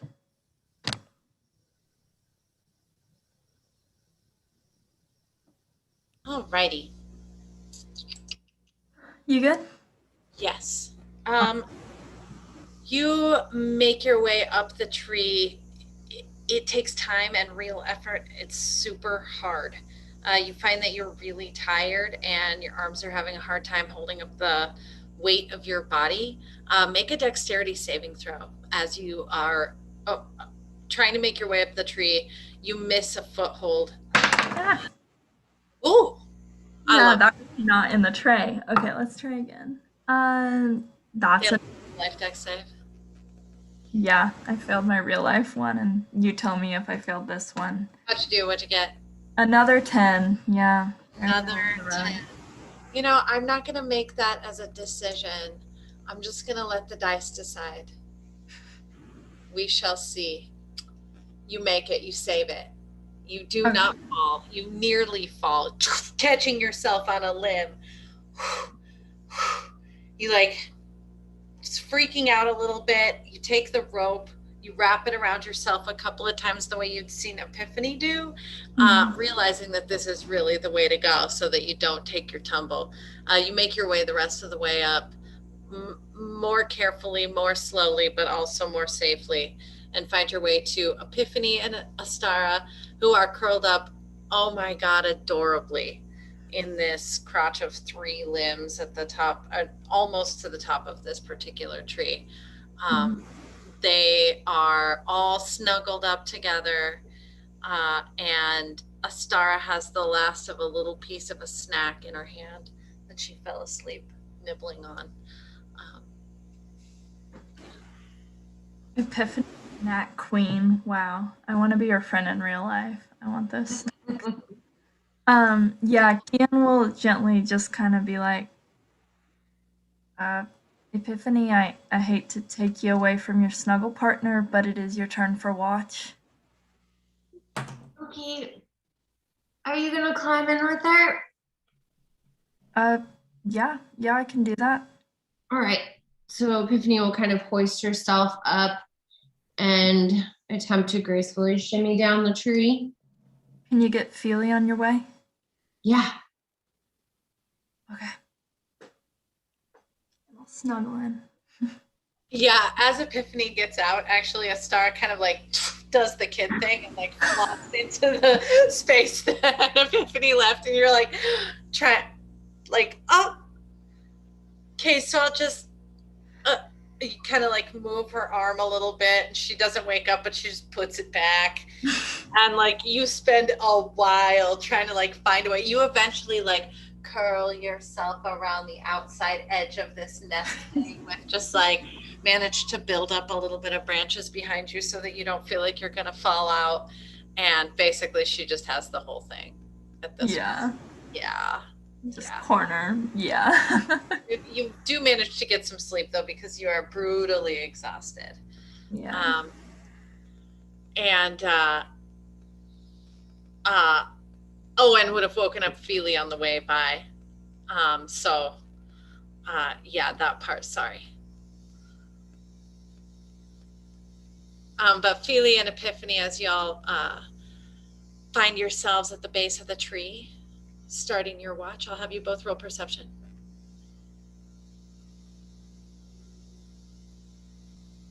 11. Woot. I love these middle of the road rolls, man. They make it so easy for GMs to decide things and stuff like that when it's like, yeah, 9, 10, 11. I've decided that like there's no there's no like ambiguous DCs in my head at all anymore. I have to like have it firmly nailed down before you roll, because you guys are always going to roll in the middle somewhere. Epiphany, how'd you do? 17. Okay. Epiphany, you hear this music and you can hear that it's more than one instrument, and then it drifts away. You definitely remember falling asleep to it and having been sort of a little clouded by emotions. You know, didn't necessarily mark it or make a lot of notice of it, but after having had some rest and waking up and hearing it, it's pretty obviously there. And then it slips away again. Feely, I'm pretty sure you had heard it before previously. Did I tell you that you had heard the music before previously? I don't remember that, but it's Okay. possible. So you do not hear it at this time. Okay. And Wax is still at the bottom of the tree, right? Yeah. Okay. So, hi, Wex. Aren't you going to get any rest? Yeah, I'm going to in just a second. There are some experiments to be done. So I have like at this point I'm down to like just my underclothes, and I'm like putting everything that I own into my backpack, like everything that I own. But the backpack still just seems to not have much in it. Where's all your clothes? It's all in here. And then I hold it up and shake it upside down, and like nothing happens. It's awesome, right? Are you sure that it's in there? Yeah, totally. And then I'll just like reach in and start pulling things out. Huh. Wow. Yeah, Really it came to me in the night. It's wild, right? Yeah. Now I Really can cool. finally, I can take all my stuff with me. It's fun. Can you By hide the stuff way- in it? There's some weird music happening every now and then. Yeah, I don't know if Kian told you. I thought I heard it when I was falling asleep. It's kind of pretty. It's unsettling. Oh. It's very pretty music, but it's just not the right place. You know? No, not really. No, I thought it was lovely. Epiphany starts stretching and Excellent. getting Roll a constitution save. Hmm? I had Wex roll a constitution save. 12. Okay. Oh, 14, excuse me. You feel a brief flicker of irritation towards Epiphany for not agreeing with you that the music is creepy. She seems very dismissive, but then you realize it's the thing. And you're like, oh, fuck, it's the thing. Like, get your shit together. It works out pretty quickly, and you don't end up getting overtaken by the emotions. You're able to shake it off. By the way, that thing is still happening. Like, that didn't change. The crabbiness? Yeah. Okay, thanks for the warning. And then she does a big handstand. Her handstands are elegant and perfect. They're so beautiful always. This is what she does on her watches. It's really neat. I think at this point I would like put all my clothes back on and like put everything in the backpack except for like my armor and my tinker's tools, and then just kind of like fall asleep next to the tree, like working on things. Mm-hmm. Yeah, and this is a common thing for Wex, actually, to just like fall asleep like on his backpack with like a few things out. He puts away his good tools and everything, but he'll always sort of have his hand on some like piece of clockwork that he was fucking with, and then wake up and just continue fucking with it for the first few minutes that he's awake before he puts it away and then starts like going about the day. It's just pretty normal. What would Epiphany see while she is doing her handstands? With your, what did you get for your perception roll? 17, I think it was. Okay.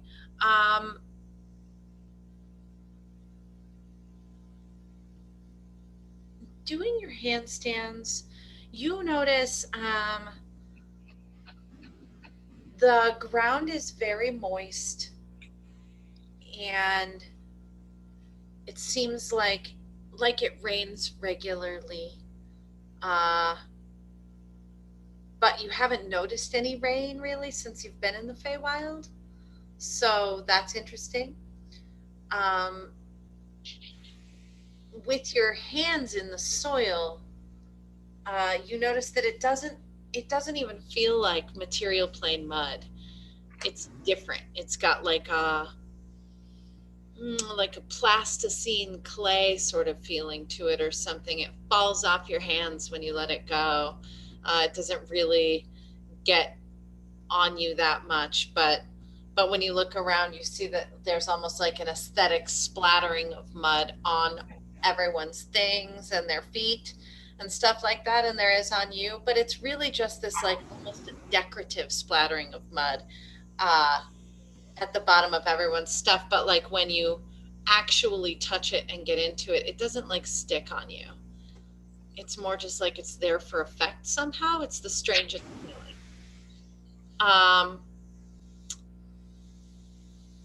And you definitely see that in the thickets of the undergrowth to the sides of the trail, there's a lot of thorns, like nasty looking thorns. It's looking pretty dangerous off of the trail, and there's a little bit more of a clear sort of line between the trail and not the trail right now.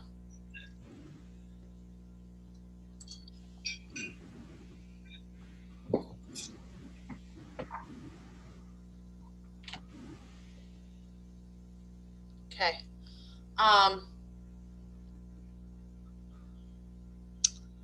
And Feely,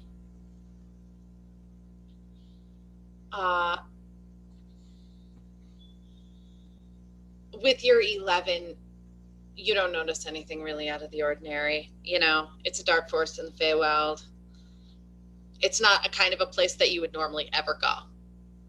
You know, you're like a mall person in the deep wilderness. Like, it's not okay.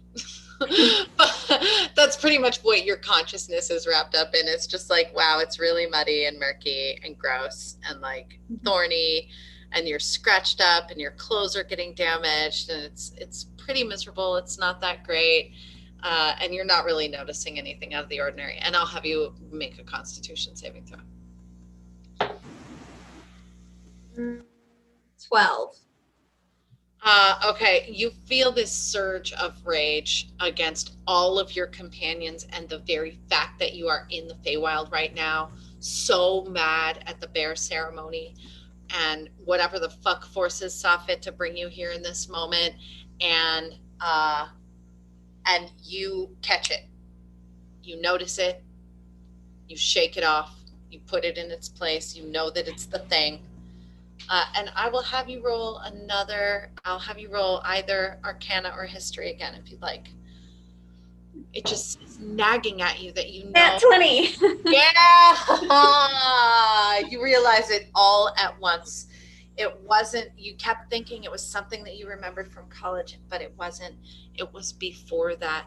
It was a story. It was a children's story that you remember from your childhood, that this is what happens within 5 miles of the Bear King's lair.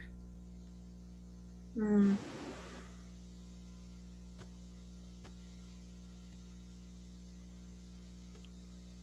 You feel this sense of rage, and then you suddenly feel almost a deep sense of embarrassment and disappointment in yourself also as like the flip side of it.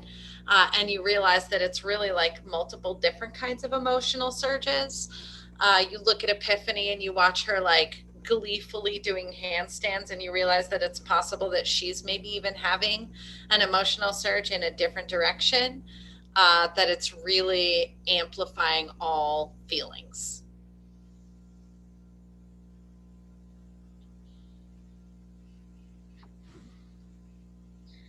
Okay.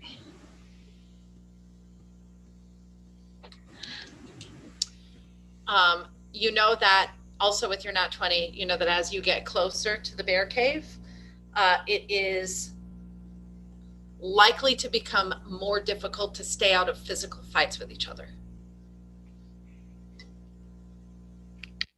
At least if it conforms to the story.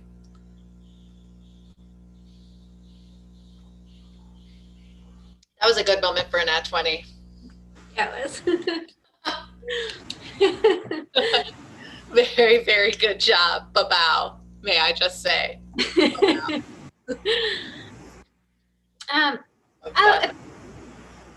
Epiphany, I had a quick question about you and Wax were talking about music. Epiphany will come down from a handstand, kind of looking at her hands. Yeah, did you hear it? No. No, but I was wondering about it. Oh. I don't actually know how much she noticed about it. I heard it in just little bits. It seemed to kind of come and go, almost like it was just riding on the wind. And I don't know, Wex thought it was creepy, but I thought it was beautiful. I know Feely saw what were either satyr or gruff hoof prints. Would this look like, would that sound like anything that might be related to either of them?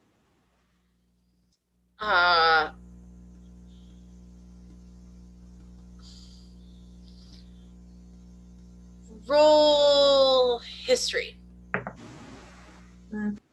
11.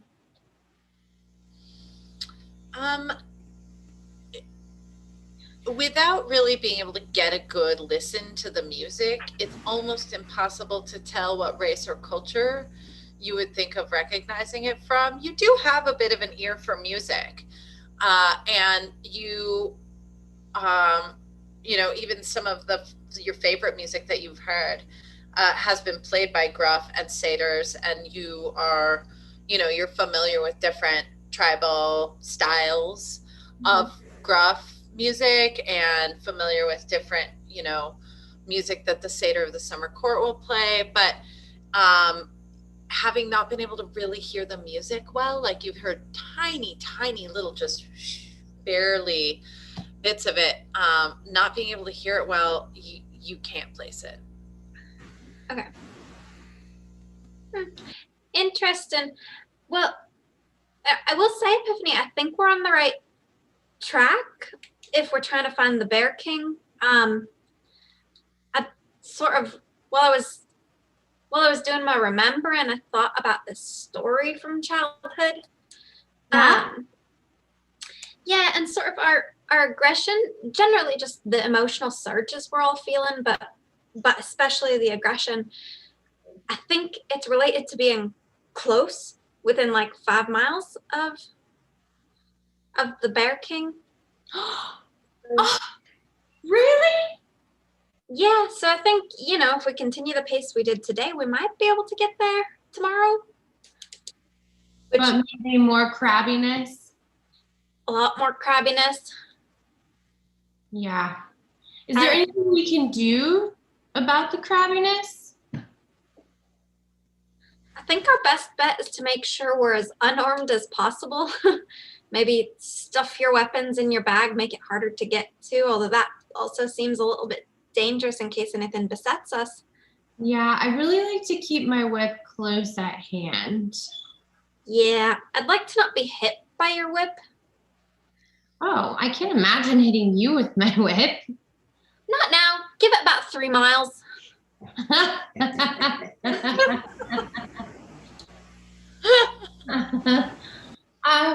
Well, I guess we should probably come up with a plan before we leave when everyone's done resting.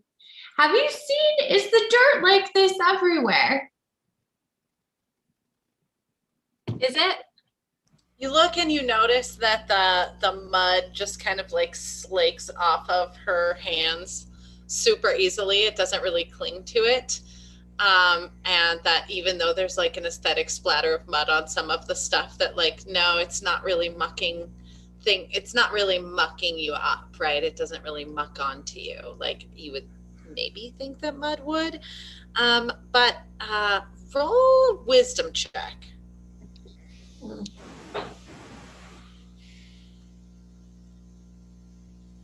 2. So like reaching back into your memory, you literally don't remember ever touching mud on purpose, and you have no fucking clue. Like at all. Yeah, that seems like mud to me. No, but it's not like mud. Mud sticks. This is like Does it now? something else. You didn't play in the mud when No. you were small. No. What did you do when you were small? I got filthy in the mud. I caused a lot of magical accidents as a child. I did a lot of reading. That spent time with my elders and things like that. I spent time with my elders too, but most of them were wolves. We got very dirty, and this is not like any mud I have ever seen. I think we've had very different upbringings. It seems so. But yours sounds fun too. I think magical accidents could be really fun as long as no one got hurt. Yeah, sometimes they're great little accidents. No one gets mad about them because little ones you can't be controlled. It's like when Astara does her little bursts of things. You can't be mad at that. No, she really is the cutest. Mm. Do you want to do handstands with me? I can try. Are there any non-muddy bits around here? Roll another perception or investigation, Philly, looking for non-muddy bits. You can roll with advantage with Epiphany helping you, enthusiastically helping you find a place where you could do a handstand because she really wants you to play. It's a dirty 20 on investigation. Okay, you find a spot. You take for a second and you're like, oh, here's a spot. You're like a little disappointed to find a good spot because now it means you're gonna have to do a handstand, and you almost don't tell her, but then she comes over and sees it and she's like, yay, you found one. And so yeah, you found a spot to try a handstand. Do an acrobatics check. 8.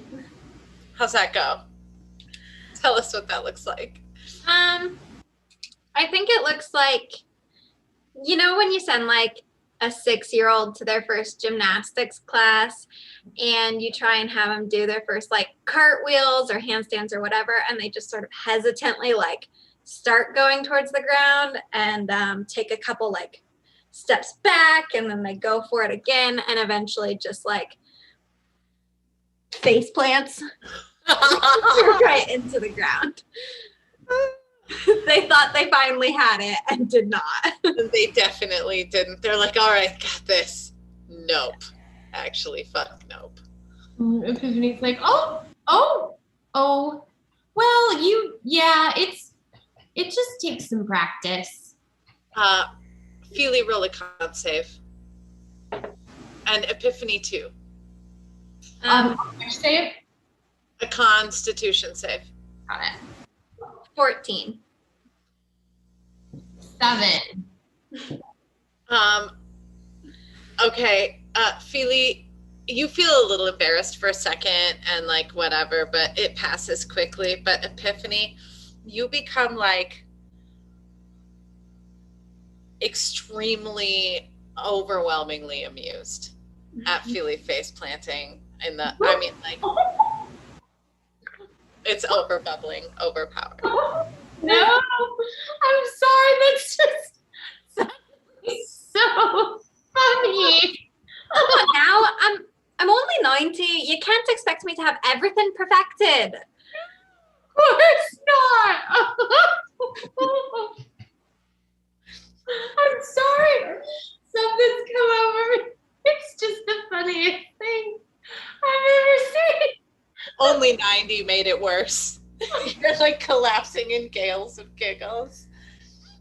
That's the thing. That's the bear zone. You're experiencing the heightened feelings. Well, this one's all right. Feely, roll a perception check with advantage. Oh, nat 20. Oh my God. You suddenly hear something and you look over your shoulder and deep into the forest, and you notice as you watch the backs of two bears disappearing into the forest as they flee. You were being watched. You can see that they're both wearing waistcoats and hats. One of the waistcoats is red, one is black, and both of them are wearing black bowler hats. One is carrying a walking cane, and they move quickly through the underbrush, more quietly than you would expect with fancy outfits like that on. And they dip out of sight very quickly. But you definitely saw them. Epiphany, calm down. We're being watched. What? I'm sorry. What? No. We're being watched Being watched? by bears. Roll another. That way. You found him? Yeah, they were wearing their fancy little hats and waistcoats. I knew they were fancy bears. This is hilarious, by the way. This is the most amusing thing that you've ever heard. You are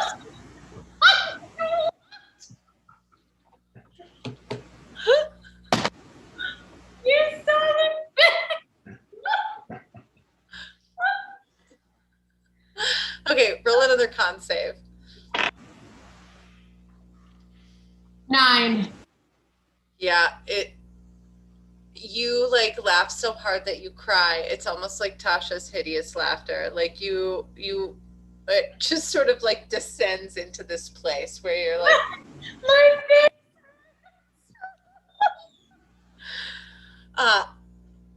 Feely, roll a con save.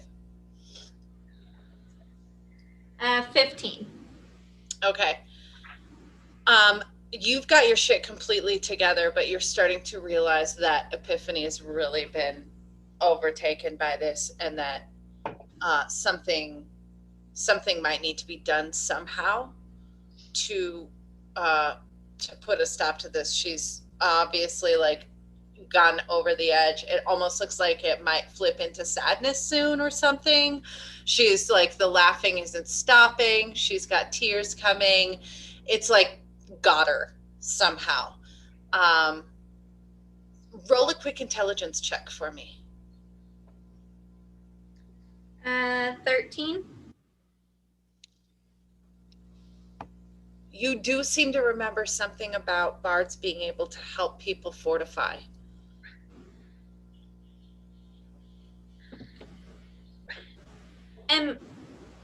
Epiphany, can you just wait here a moment? I'd like to go get someone. What? Really? Go anywhere right now? No, I'm not going far. I can still see you where I'm going. I just need to go get Flame. I promise I'll be right back. Please don't cry. Fine. Okay. And Lee tries to, as quickly as they can, scamper up the road and go find Flame. Okay, with your surge of adrenaline and your motivation to help your friend, I'll let you roll your athletics or acrobatics check with advantage to get up to Flame quickly. 18 on acrobatics. All right, you hop on up there. You scale the rope pretty quickly up to Flame's limb, and you get him woken up. Hey, Flame, Epiphany's having a bit of an emotional reaction to the bear zone. Can you please go help her? What? No, it's fine. Like, it's fine. Think quicker, please. She's having issues. Hey, And I sort of need look someone around. to calm her down. And then he'll go down the tree as quickly as he can. Okay, that's something you can do really fast as a tabaxi. You're good. You get down to Epiphany and you see her. She's like sitting on the ground. She's holding her stomach. She's shaking. Tears are streaming down her face. You can't really tell if she's laughing or crying. You don't know what Feely meant by bear zone. That didn't make any sense to you. But and this doesn't look like the angry thing, but something's going on. She seems fine. She's just something's funny, right? I mean, No. You know the thing that's been making us all very angry? It can also heighten other emotional responses, and she's having that right now. It's a long story that I don't need to get into, but she's laughing very hard at something and I'm concerned about her.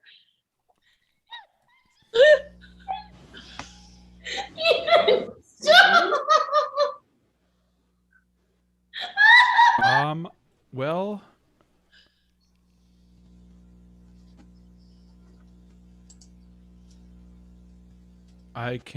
let's see. I'll go over to Epiphany and like put my hand on her shoulder and say like, listen, calm down. And I'm going to do guidance to give her a D4 on the ability check. Will that do anything? That probably won't do anything. Well, it's technically a saving throw, so you would need something that hits both ability checks and saving throws, which you do have something like that. Bardic Inspiration gives there you go. Okay. All right. Well, I'll do the same thing, but it'll be Bardic Inspiration. Okay, all right, How great. about that? Tabaxi explains to you how you need to calm down. Wait, what? That's not what I said. No. But go ahead and roll your Constitution saving throw again, Epiphany, with an extra D6.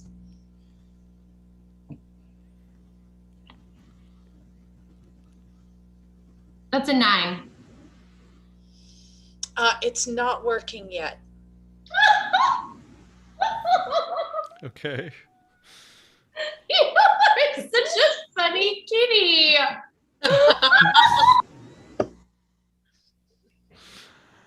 I'm gonna try sleep. Okay. All right. You pluck a bit. The notes kind of float out of your lute gently, almost softly. The notes almost seem to land on you, Epiphany, and it's like little feet of gravity sort of pushing down on your face and your shoulders as the notes kind of land on you a little bit. I feel so tired. Is it a I'm gonna flame lay down. still work exactly? I'm sorry. What was that? How does it work exactly? It just automatically puts them to sleep, or do they saving throw? There's a saving throw, which is You roll 5d8, and then if your total is higher than her total HP, you put her to sleep. okay. That's how it is. That's what I thought it was. Well, that should be pretty easy. Roll straight ones. Yeah. Ah, it's like almost. I was just gonna say it depends how you roll. Knock on wood. 22. Oh yeah. Oh yeah. Okay. So tired. So tired. Ugh. And she's out. Well, I suppose that's one way to take care of it. think. Yeah, I didn't prepare that spell today.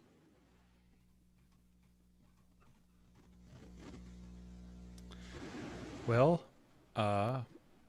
luckily I did. Or actually, I don't prepare spells. Yeah,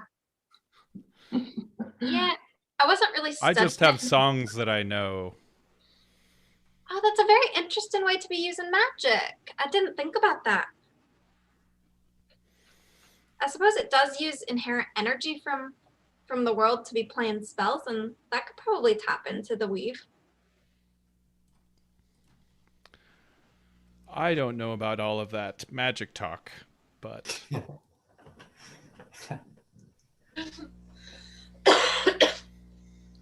I know about the most entertaining aspects of magic, I suppose. Mm.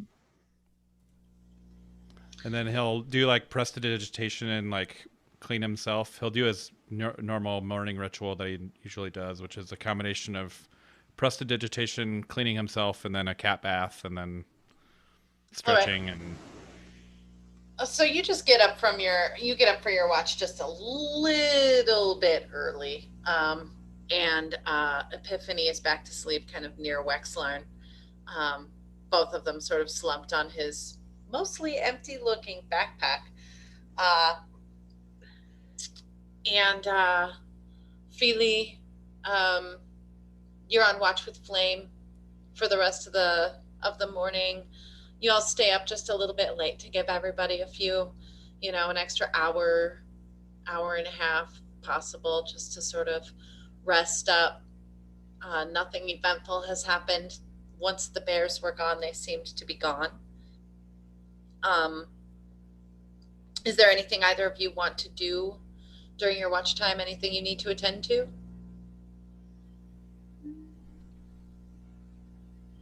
I don't think so. All right. As everyone wakes up, there is the normal amount of sunlight,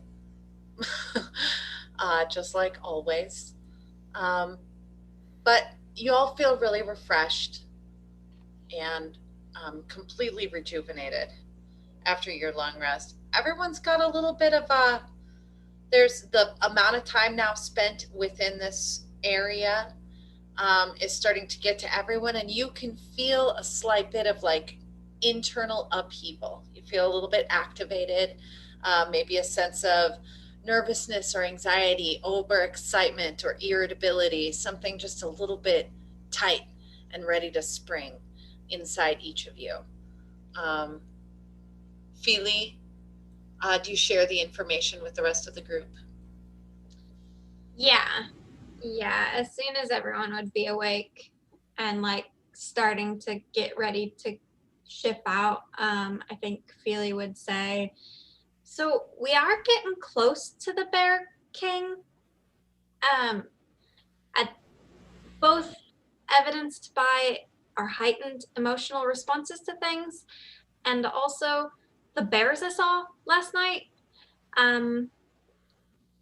They were very fancy, wearing waistcoats and little bowler hats. One of them had a cane. They kind of fled off that way, and points in the direction that they saw. Mm-hmm. I don't really know where they went from there. I didn't bother to track them down. I didn't want to leave you all sleeping up in a tree defenseless. And, well, Epiphany was freaking out. How are you doing, Epiphany? Any better? Okay. Thank you for helping me, Flame. I'm sorry I was laughing at you. Everything was just really funny. Wait, you were laughing at me?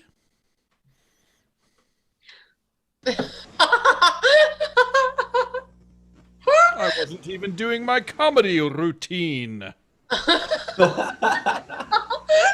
Flame, roll a Constitution saving throw.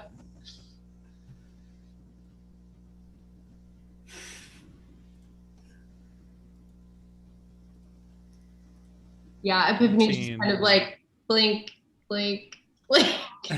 No, you are righteously indignant at being enlightened that you were laughed at when you weren't even for comedy.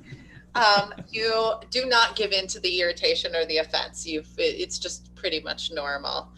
You can feel that sense of upheaval under the surface, but it's not a problem for you.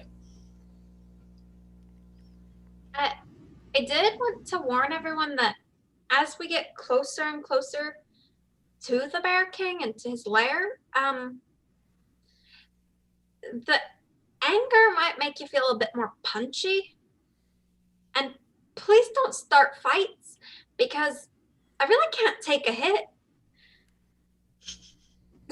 And I don't know how we planned on dealing with that, but I do fully expect someone to take a swing at someone else. Anyone have any ideas how to stop that? Do we have any need to be prepared once we reach the Bear King? Maybe, I mean, I know what I want to ask the Bear King when I meet them. I don't know, but do we all know what we want to ask the Bear King? I think we're just. Oh, is he doling out answers to any question we have? I don't know. I can think of at least a dozen. And I'm not even trying. I That's just a really important one.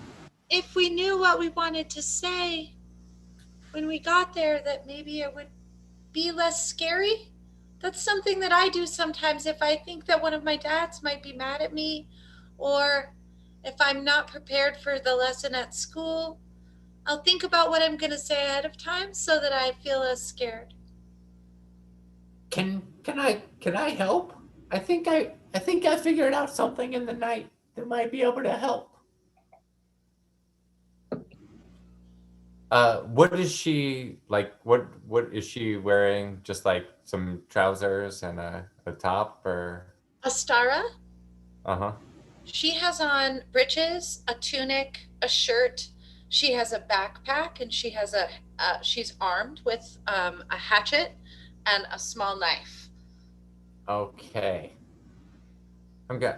I'm gonna make your tunic magical. I think I know how to do it now. What are you going to do to it?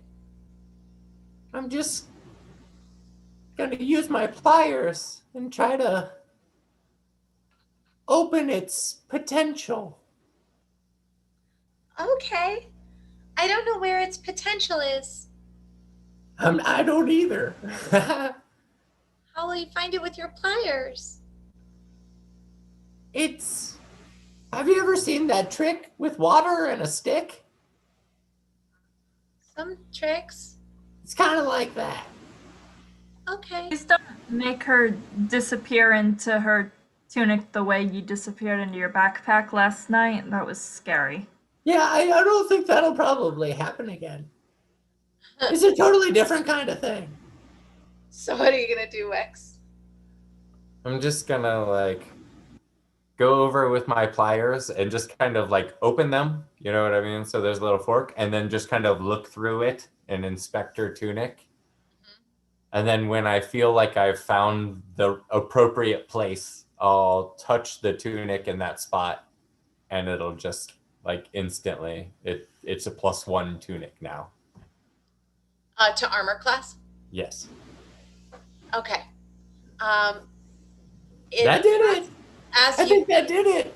touch it with your pliers, you watch as a little network of magical energy flares visibly, almost as if it was like a grid of crisscrossing wires, suddenly like all the way through her whole tunic. And then after flaring into existence, it disappears from sight, but you know that it's still there protecting her. Oh! That was awesome! Yeah, I think it still works after it's lit up. This is kind of the first try. What is it gonna do? It'll help keep you safe. It'll protect you in case the bears should become bears. Thanks, Mr. Wex. I really appreciate it. Don't mention it. Actually, if there's anyone else that is weak and is feeling like they're possibly exposed, I'm happy to help them as well. Also, Finnick, we talked about those goggles, and I think I might have figured something for you out about that too. Oh, excellent. Yeah, you got up to a lot last night, huh? I was Disappearing very bags. productive. My time in the total isolation of the bag really unlocked my mind. Uh, Gotta put you in there more often. Maybe Wex, make a Constitution save, Wex. Oh shit. Blame, hold your thought. Oh, it was just a joke. What was it? Maybe it was the suffocation. Oh. This is my thought too. It's a 14. Okay. All right. You feel yourself like getting a little bit manic and super duper excited about like all the things that you figured out during the night. And you have the sense like, looking around you that like definitely everybody doesn't fully understand. They just don't quite fully understand just how fucking cool this is. But it doesn't take you over. You're all right. Kian, did we lose you? Are you there in voice and just not in visual? Did anyone else lose Kian? Yeah, probably a bathroom break or Yeah, something. that's my guess. Great. Perfect. I think Feely would say to Wex about the offer of extra armor and go, well, I am very weak, but I think I can manage this on my own. And draws their little mage armor glyph above them, pulls it down, and buffs their AC that way. Okie dokie. Oh, that was fancy. You didn't even have to use a pair of pliers or anything. No, but it only lasts, a third of the day or so. Oh, this one, I think this one is different. I think it just becomes. Yeah. Glenn says, "What about this?" And then he hands him his loot. That? I mean, yeah, I think actually I do have something that I could use. And he'll just kind of go through the same process. Except it has the same result too. Basically, it's a +1 loot now, not as a melee weapon, but as a magical casting item. So your spell attacks and your spell save DC are now +1. Ooh, dang, that's freaking awesome. That is dope as shit, Wex. Yeah. Epiphany, Kian, I assume you mean Epiphany in the chat. Epiphany, do you have inspiration right now? You need to take DM inspiration for that fucking performance. That was Academy Award right there. So Holy good. shit. Thank you. That was totally incredible. Yeah. So good. Yeah, that was mind blowing. I really loved that scene. Thanks. So yeah, take DMI for sure. My pool of energies are really low. I can feel it depleted, but Finnick, I think I have enough to give you what I had in mind. Yeah, I mean, as long as it's not too much trouble. No, I think it'll be okay. It shouldn't even take very long. Do you need to see his configuration or his goggles? Oh, I thought they might be one and the same, but his goggles. They work together, but really I think his goggles are the thing that you need. Okay. Yeah, we'll do that. Do you actually need them, or can I just Good to hear. I'm gonna have to inspect them a little bit before I really know what I'm doing. Oh, yeah, okay. And Finnick will take them off, and he hands them to Wex, but he's not quite looking at Wex. You can see his eyes are actually kind of clouded over. It's like, yeah, no problem. Everybody who wants to can roll insight right now. I'm assuming Wex already knows. Yeah.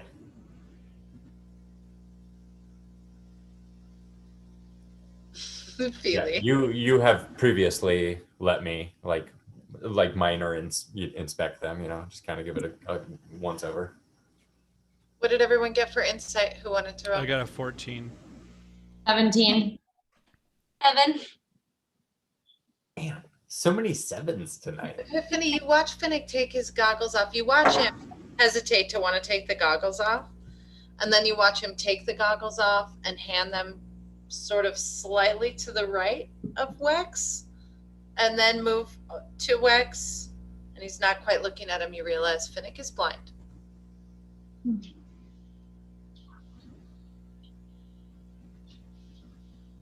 Yeah, he'll be like, you're probably noticing. It's okay. I'm used to it. Are they magic? Oh, the goggles? Yeah, Wow. you somewhat. Do you see anything with them off, like shadows, or is it just dark? And it's mostly a blur, but I have a decent sense of what's around me. Do you smell better because of it? I don't think so. All right, Wex, what do you do with the goggles? I do the same thing, like in appearance, as what I had, done with everything else. But this time, the magical infusion that I'll give them is the same as Goggles of the Night. So you actually now have dark vision out to 60 feet. Fuck yes. Party boosted Wex. Sorry it took so long, buddy. I've been thinking about this for a while. I just didn't know how to apply it, if that makes sense. Yeah, he'll put them on like this. This is incredible. They've never done this. So he's just looking around now and like trying to make his own shadows so he can look at it. And Everything is a lot brighter. It's actually, it's really dim at the bottom of the forest, and you suddenly can see like a shit ton better than you could see before in this part of the forest. I mean, you're like the navigator of the group. I'm just like equipment maintenance, like it seems like you should probably be able to see where we're going, because I don't know where we're going. I can't say I do either, but thanks, buddy. This is great. So yeah, he'll go ahead and pull out his configuration and start just playing around with it now that he's got that working. Cato, your majesty. That's okay. Good boy. What a good boy. Oh, this is the fancy bear right here. Y'all, I love that dog so much. It's like ridiculous. He's the sweetest creature. Anyway, I just want to say, like, he gives you love, like, with intentionality and focus and like generousness of heart, and he's just so sweet. It's really true. He's like that. Oh, buddy. All right. So Wex, having buffed up the party in some ways as much as possible, is that the fullness of the plan? Feely, are you with us? She'll be back. Cool. The plans are being made for how to press on forward toward the Bear King's lair, home, wherever the Bear King resides. Anyway, pressing forward, as Feely remembers it, is likely to cause more aggression. And so the chance of a fight breaking out between party members seems to be possibly a high likelihood, at least according to Feely's remembrance of the folktale. So the plan currently was just to, well, there were thoughts about disarming. Epiphany didn't want to be disarmed. Everyone seemed quite hesitant about being disarmed. Any thoughts on the plan? I mean, my main concern is that we're gonna try to prevent attacking each other, and then something's gonna attack us, and we won't be able to defend ourselves. So,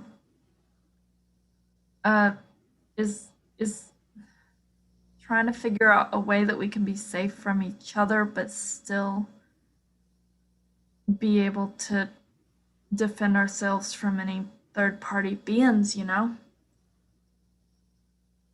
Yeah. I don't want to put my whip away.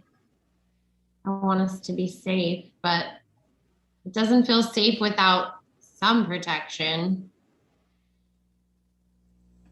I don't really know how to put my magic away either. Yeah, maybe we just try to get there as quick as possible. Yeah. That makes sense to me. Should we run, or would that take a toll on some of you? Again, I can't be running that far. Please don't make me. You're all pretty fresh. It is rather difficult terrain. It's muddy. There's roots that stretch across the path and vines, thorny branches that stick in toward you as you're walking. But, moving more quickly as possible, it would be a detriment on your ability to perceive things around you. But moving more quickly is definitely possible. It had taken y'all 3 or 4 hours to travel 5 miles, and it seems like you've got under 5 miles left. Or about 4 hours. Yeah, about 4 hours to travel 5 miles. I think we can make it today if it's really less than 5 miles away, like Feely's saying, as long as we're headed towards the epicenter of whatever's going on here. I really don't want to leave some of you on your own. So sticking together might be the best call, even if we're a threat to each other. Mm-hmm. Do you think it's in the air? Should we put like a mask on or a scarf over our face? Do you think that will help? I mean, it's worth a try.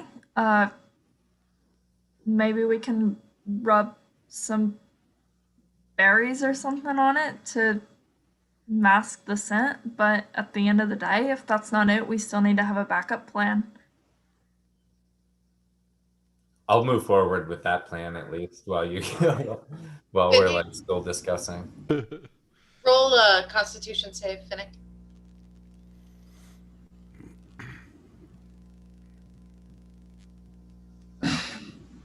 Oh shit. R.I.P. Finnick's scarf.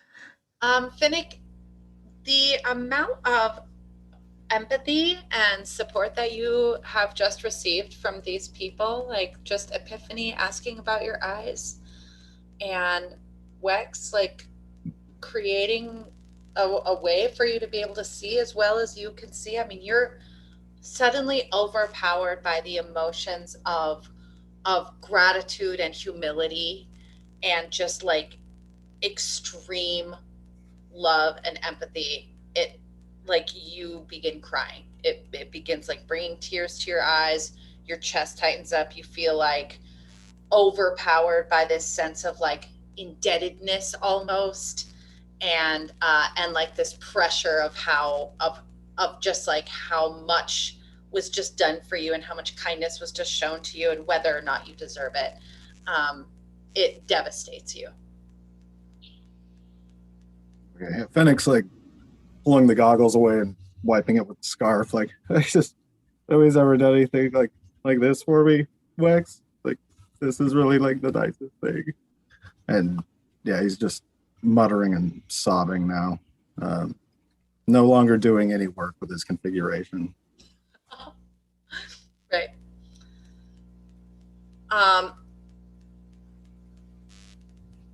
Feely and Flame, I'll have you both roll con saves as well.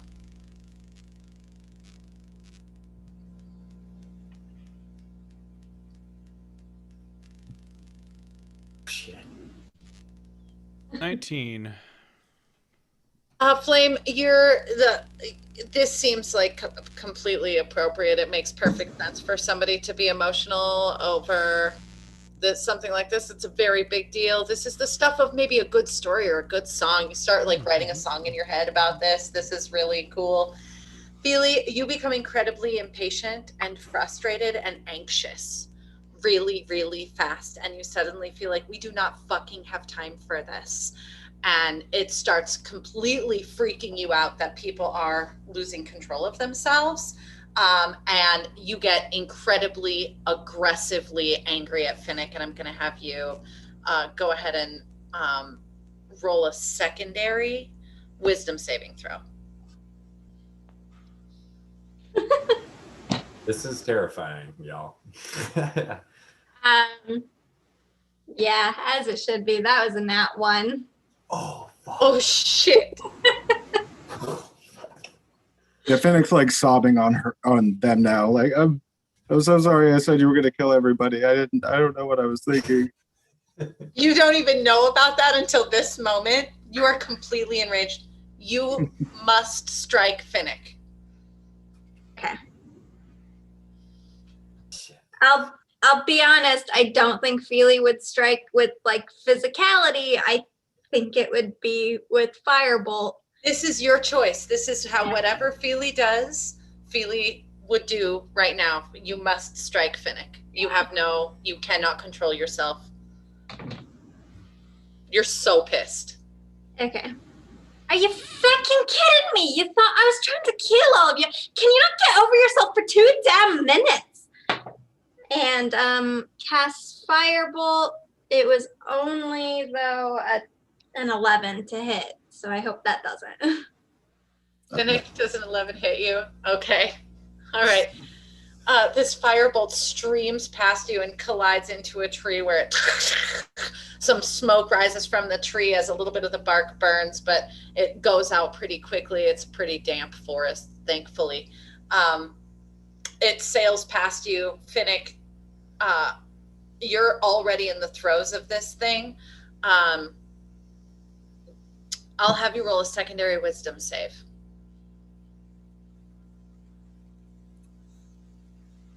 $14. If you so choose, you are able to restrain yourself from striking back. Yeah, you will. Like, I'm seriously, I'm sorry. It's just this place, I think, is doing something to me. Feely, He just roll, assumes he made them angry. Feely, roll your wisdom save again. 11. You have to hit him again. Ian's missed ready him. to tackle them. Like, if this happens, Yeah. yeah.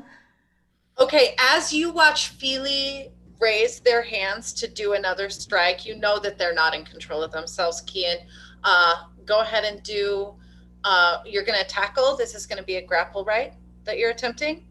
I think Okay. so, yeah. Do a contested strength check with Feely as you pounce on them and attempt to grapple them to withhold them from casting this. Don't tell me now you rolled good.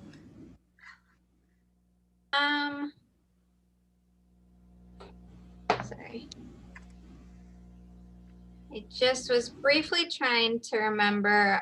I think rules as written, grappling is either athletics or acrobatics contested.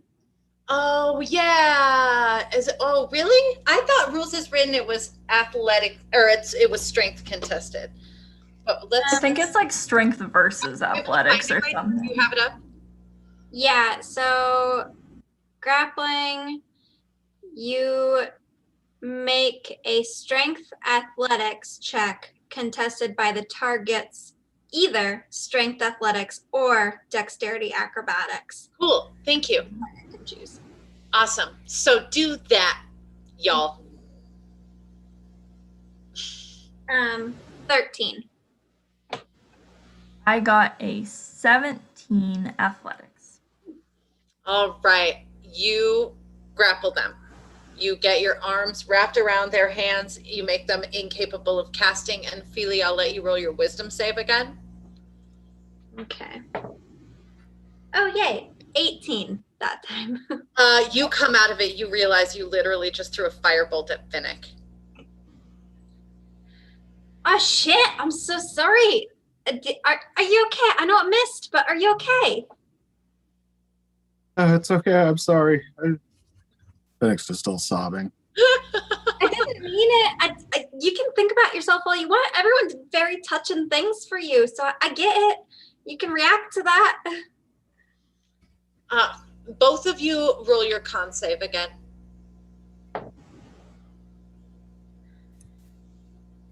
Eight. Natural 20. Natural 20. All right.